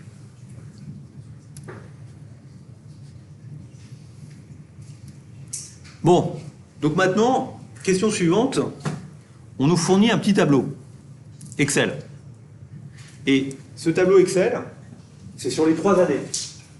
Quand on a une série pour laquelle on soupçonne une saisonnalité, le mieux c'est, au lieu d'écrire toute la série comme ça, de la date 0 à la date T, d'accord, c'est de la regrouper en mettant en ordonnée ou en abscisse, comme vous voulez, en colonne ou en ligne, au mois de l'année, d'accord. Ici c'est en colonne, quoi, par ligne, chaque ligne correspond à un mois. Et puis, les colonnes, vous allez les mettre en sens inverse. Du coup, vous voyez qu'en regardant vos données, on est d'accord que juste on a décomposé les 36 données, en 3 fois 12, en 3 vecteurs de 12, et les 12 correspondant aux 12 mois d'année. Et puis on les a inscrits de manière les unes à côté des autres. Comme ça, ça nous permet de repérer, de comparer le mois de janvier de l'année au mois de janvier de l'année précédente. Donc l'idée, c'est précisément de regarder si ça nous permet de repérer les saisonnalités. Pourquoi? Parce que maintenant, vous pouvez calculer la moyenne par mois. Il n'y a que 3 données ici. C'est fait exprès, c'est un exercice simple. Il n'y a que 3 données. Et puis, vous pouvez calculer la moyenne par année. Et puis, vous pouvez calculer la moyenne globale. Le 16,85, c'est à la fois la moyenne par mois, c'est la moyenne des moyennes par mois. Donc, c'est la moyenne, tout simplement. C'est le A dont je parlais tout à l'heure, 16,85. C'est le prix moyen sur cette période. Et donc, vous pouvez regarder, et vous voyez quoi? Vous voyez que si vous regardez quel est le mois dans lequel le prix du cabillaud est le plus élevé, c'est le mois d'août, on va dire, 19,31. Effectivement, si vous regardez chaque année, c'est ce mois-là où le cabillaud a atteint son prix le plus élevé chaque année. D'accord? En 2010, en 2011, en 2012, c'était vrai. Quel est le mois où le cabillaud est le moins cher? C'est le mois de février, 15,69. D'accord? Et vous voyez qu'effectivement, peut-être qu'il peut y avoir après des petites. Vous voyez, en 2011, il était moins cher au mois de mai. Je ne sais pas pourquoi, mais globalement, ça fonctionne assez bien. D'accord? Donc on peut repérer comme ça les saisonnalités. Donc, la méthodologie qu'on a, c'est quoi? C'est dire, quelle est la signification de la cellule K159? C'est celle-là, la cellule K159. C'est la cellule K159, c'est la moyenne des moyennes par mois, ou c'est la moyenne des moyennes par année. C'est ce qu'on appelle la moyenne. Okay, si vous prenez la moyenne des groupes de TD et que tous les groupes de TD ont la même taille, ça s'appelle la moyenne des étudiants de la promo. D'accord? Donc, quand on fait la moyenne des moyennes, on calcule une moyenne. Que l'on fasse par mois en prenant la moyenne par année, ou qu'on le fasse par année en prenant après la moyenne par mois. Enfin, d'accord? Donc 16,85, c'est simplement la moyenne du prix du cabillaud. Et dans mon raisonnement, c'est ma tendance constante. C'est mon A. D'accord? c'est la droite que vous 16,85. Je ne sais pas si c'est juste ou pas. Ça doit être à peu près juste. Là, vous voyez. Ouais, alors là, je l'ai mal positionné, vous voyez. Hein, des fois, on n'a pas forcément la vision. Hein. Je l'ai positionné un peu haute, d'accord. Donc ça vaut 16,85. J'ai mis un peu haute. Hein. Je ne suis pas un calculateur né. Je vais placer la barre rouge, je vais placer un petit peu. Il faudrait la placer à 16,85. Que ce soit juste. D'accord. J'ai fait. J'ai mal. J'ai pas été un très bon dessinateur. Comment pourrait-on également la calculer? Bah, en faisant la moyenne de toutes les séries. C'était ça la question attendue. Comment pourrait-on la calculer? Je sais pas moi. Les moyennes la moyenne par année, et là on va faire la moyenne des moyennes. Vous voyez, parce que c'est marqué hein, là-haut. Moyenne, vous voyez, c'est ça, ouais, c'est ça l'énoncé en fait. La moyenne, la 1559, d'accord, on est en 1559, c'est marqué en haut. C'est la moyenne 1547, 1558. Donc c'est la moyenne par mois. Et bien sûr, c'est aussi, on pourrait dire ça, on aurait très bien pu la calculer comme étant la moyenne de H10, J, non, de H159, H159 jusqu'à J159, d'accord? Ça aurait donné le même résultat, ok? C'est la même chose. C'est mon seul. En quoi peut-elle renseigner sur la tendance? Bah, la question c'est, bah oui, c'est la tendance. Parce que si je dis que la tendance est constante, bah, la tendance c'est la valeur moyenne. D'accord? Je vais pas chercher midi à 14h. Ok? Du coup, qu'est-ce que vous voyez? Vous voyez que si maintenant, comment on calcule la saisonnalité? Qu'est-ce que vous avez vu comme technique en cours pour calculer la saisonnalité? Pour calculer la saisonnalité, on s'est dit, bah, on va simplement prendre l'écart à la moyenne. D'accord? Ça, c'est l'écart à la moyenne. Et dans cet écart à la moyenne, ici, la moyenne est toute simple, c'est 16,85, quoi. La tendance, c'est 16,85. On va prendre cet écart, et on sait que dans cet écart, il y a du résidu, d'accord? C'était du cycle et des saisonnalités. La saisonnalité étant spécifique à chacun des mois, se reproduisant pour chacun des mois. D'accord? Donc, comment on va mesurer le coefficient saisonnier d'un mois? Par exemple, le coefficient saisonnier du mois de février. Ok? Ce que j'appelle S2. Attention, parce que S2, c'est peut-être pas prudent, je vais l'appeler S février. Parce qu'après, sinon, vous allez me dire, mais c'est... Donc, le S, l'effet saisonnier, il est le même chaque année, il se reproduit pour le même mois chaque année. C'est ça le raisonnement. D'accord? Comment vous allez le calculer? Vous allez regarder le prix du mois de février, il vaut 15,69 en moyenne. D'accord? Vous avez 3 données. Vous observez que le prix du mois de février, en moyenne, il est 84 centimes. C'est ça, 84 centimes, je ne calculais pas. 86 centimes. Non, il n'est pas 86 centimes. Il est 1,16 €, d'accord? Il est 1,16 € en dessous du prix moyen, d'accord? Puisque l'écart entre 15,69 et 16,85, c'est 1,16 €. Donc, comment vous avez fait pour calculer la saisonnalité? Vous prenez l'écart au mois de février, d'accord? Vous savez que cet écart vaut certaines valeurs, hein, qu'on peut calculer ici, et vous allez prendre la moyenne de ces écarts sur toutes les années que vous avez. Donc vous êtes d'accord que ça revient à dire que la saisonnalité, c'est l'écart entre 15,69, le prix moyen au mois de février, et 16,85. Donc ici, la saisonnalité du mois de février, elle est égale à quoi? Elle est juste égale à 15,69 moins 16,85. Donc c'est moins 1,16 €. D'accord? Et vous pouvez faire ce calcul pour tous les mois. Quelle est la saisonnalité au mois d'août? Eh ben, en moyenne, ça vaudrait 16,85, mais au mois d'août, c'est 19,31. Donc au mois d'août, on n'a que 3 points, si on avait plus, ça serait mieux. Et bien que ça vous fait 2,40 € de plus. La saisonnalité du mois d'août, c'est 2,40 € de plus. En moyenne, vous payez le cabillaud 2,40 € de plus que sa tendance au mois d'août. D'accord? Donc 2,40 € de plus. Ce qui est important aussi à comprendre, c'est que si vous faites la somme de ces coefficients sur les mois.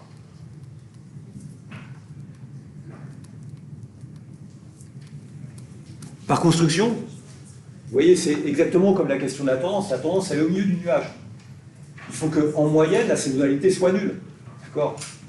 Sinon, c'est plus une saisonnalité, c'est autre chose. Vous êtes trompé. D'accord? Donc, on est en dessous ou au-dessus. Et c'est précisément parce que la série, la tendance et la moyenne, que vous êtes sûr que la somme des effets saisonniers est égale à 0. Évidemment, ça va marcher. Alors, j'en viens à la question suivante, parce qu'en fait, je ne réponds pas aux questions. Déterminer les coefficients saisonniers des mois de février et des mois d'août, d'accord? Donc, ce que vous allez faire, c'est que le coefficient saisonnier du mois de février, c'est, vous allez prendre, vous avez 3 données, d'accord? Vous allez faire la moyenne, vous avez 3 années, vous allez faire la moyenne de quoi?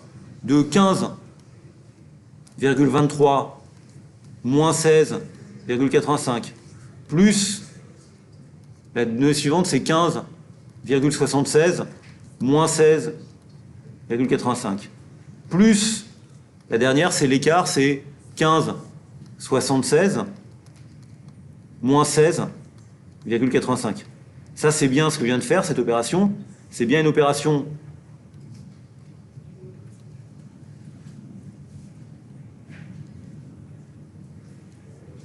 il m'énerve.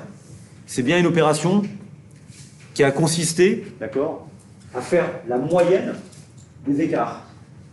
Et bien sûr que cette opération, on est d'accord que quand vous faites ce calcul, vous avez 3 années, c'est pour ça que j'ai mis un tiers devant.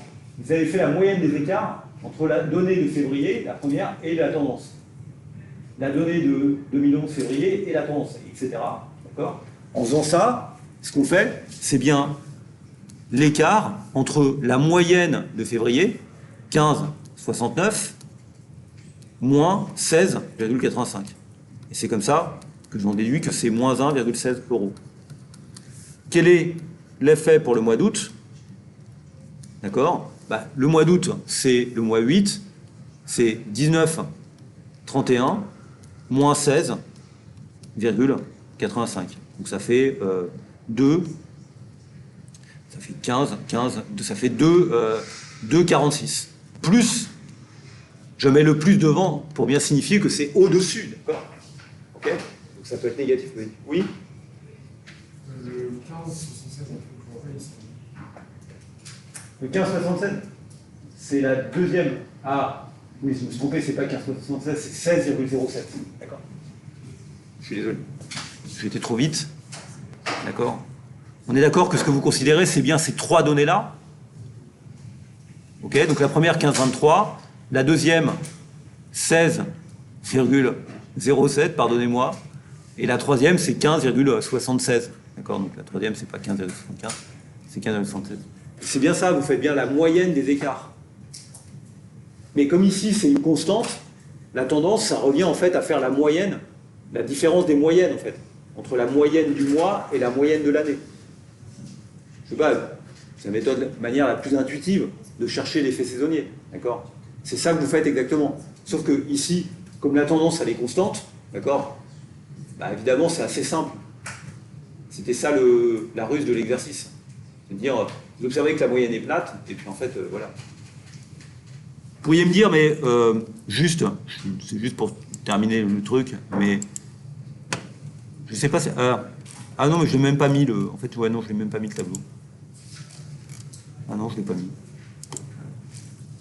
Je l'ai pas mis du tout. Ok. Bon, je pensais que j'avais le tableau, mais je l'ai pas mis. Ok, pas grave. On aurait pu se dire, tiens, est-ce que la moyenne était vraiment, la tendance était vraiment constante? D'accord? Si vous demandez à Excel vous dira que la tendance n'est pas constante. Et il ne trouvera pas 0 exactement, il trouvera, mais c'est pas très important. Ok? Donc la semaine prochaine, on continue ça. On termine ce TD. Je vous remercie de votre attention.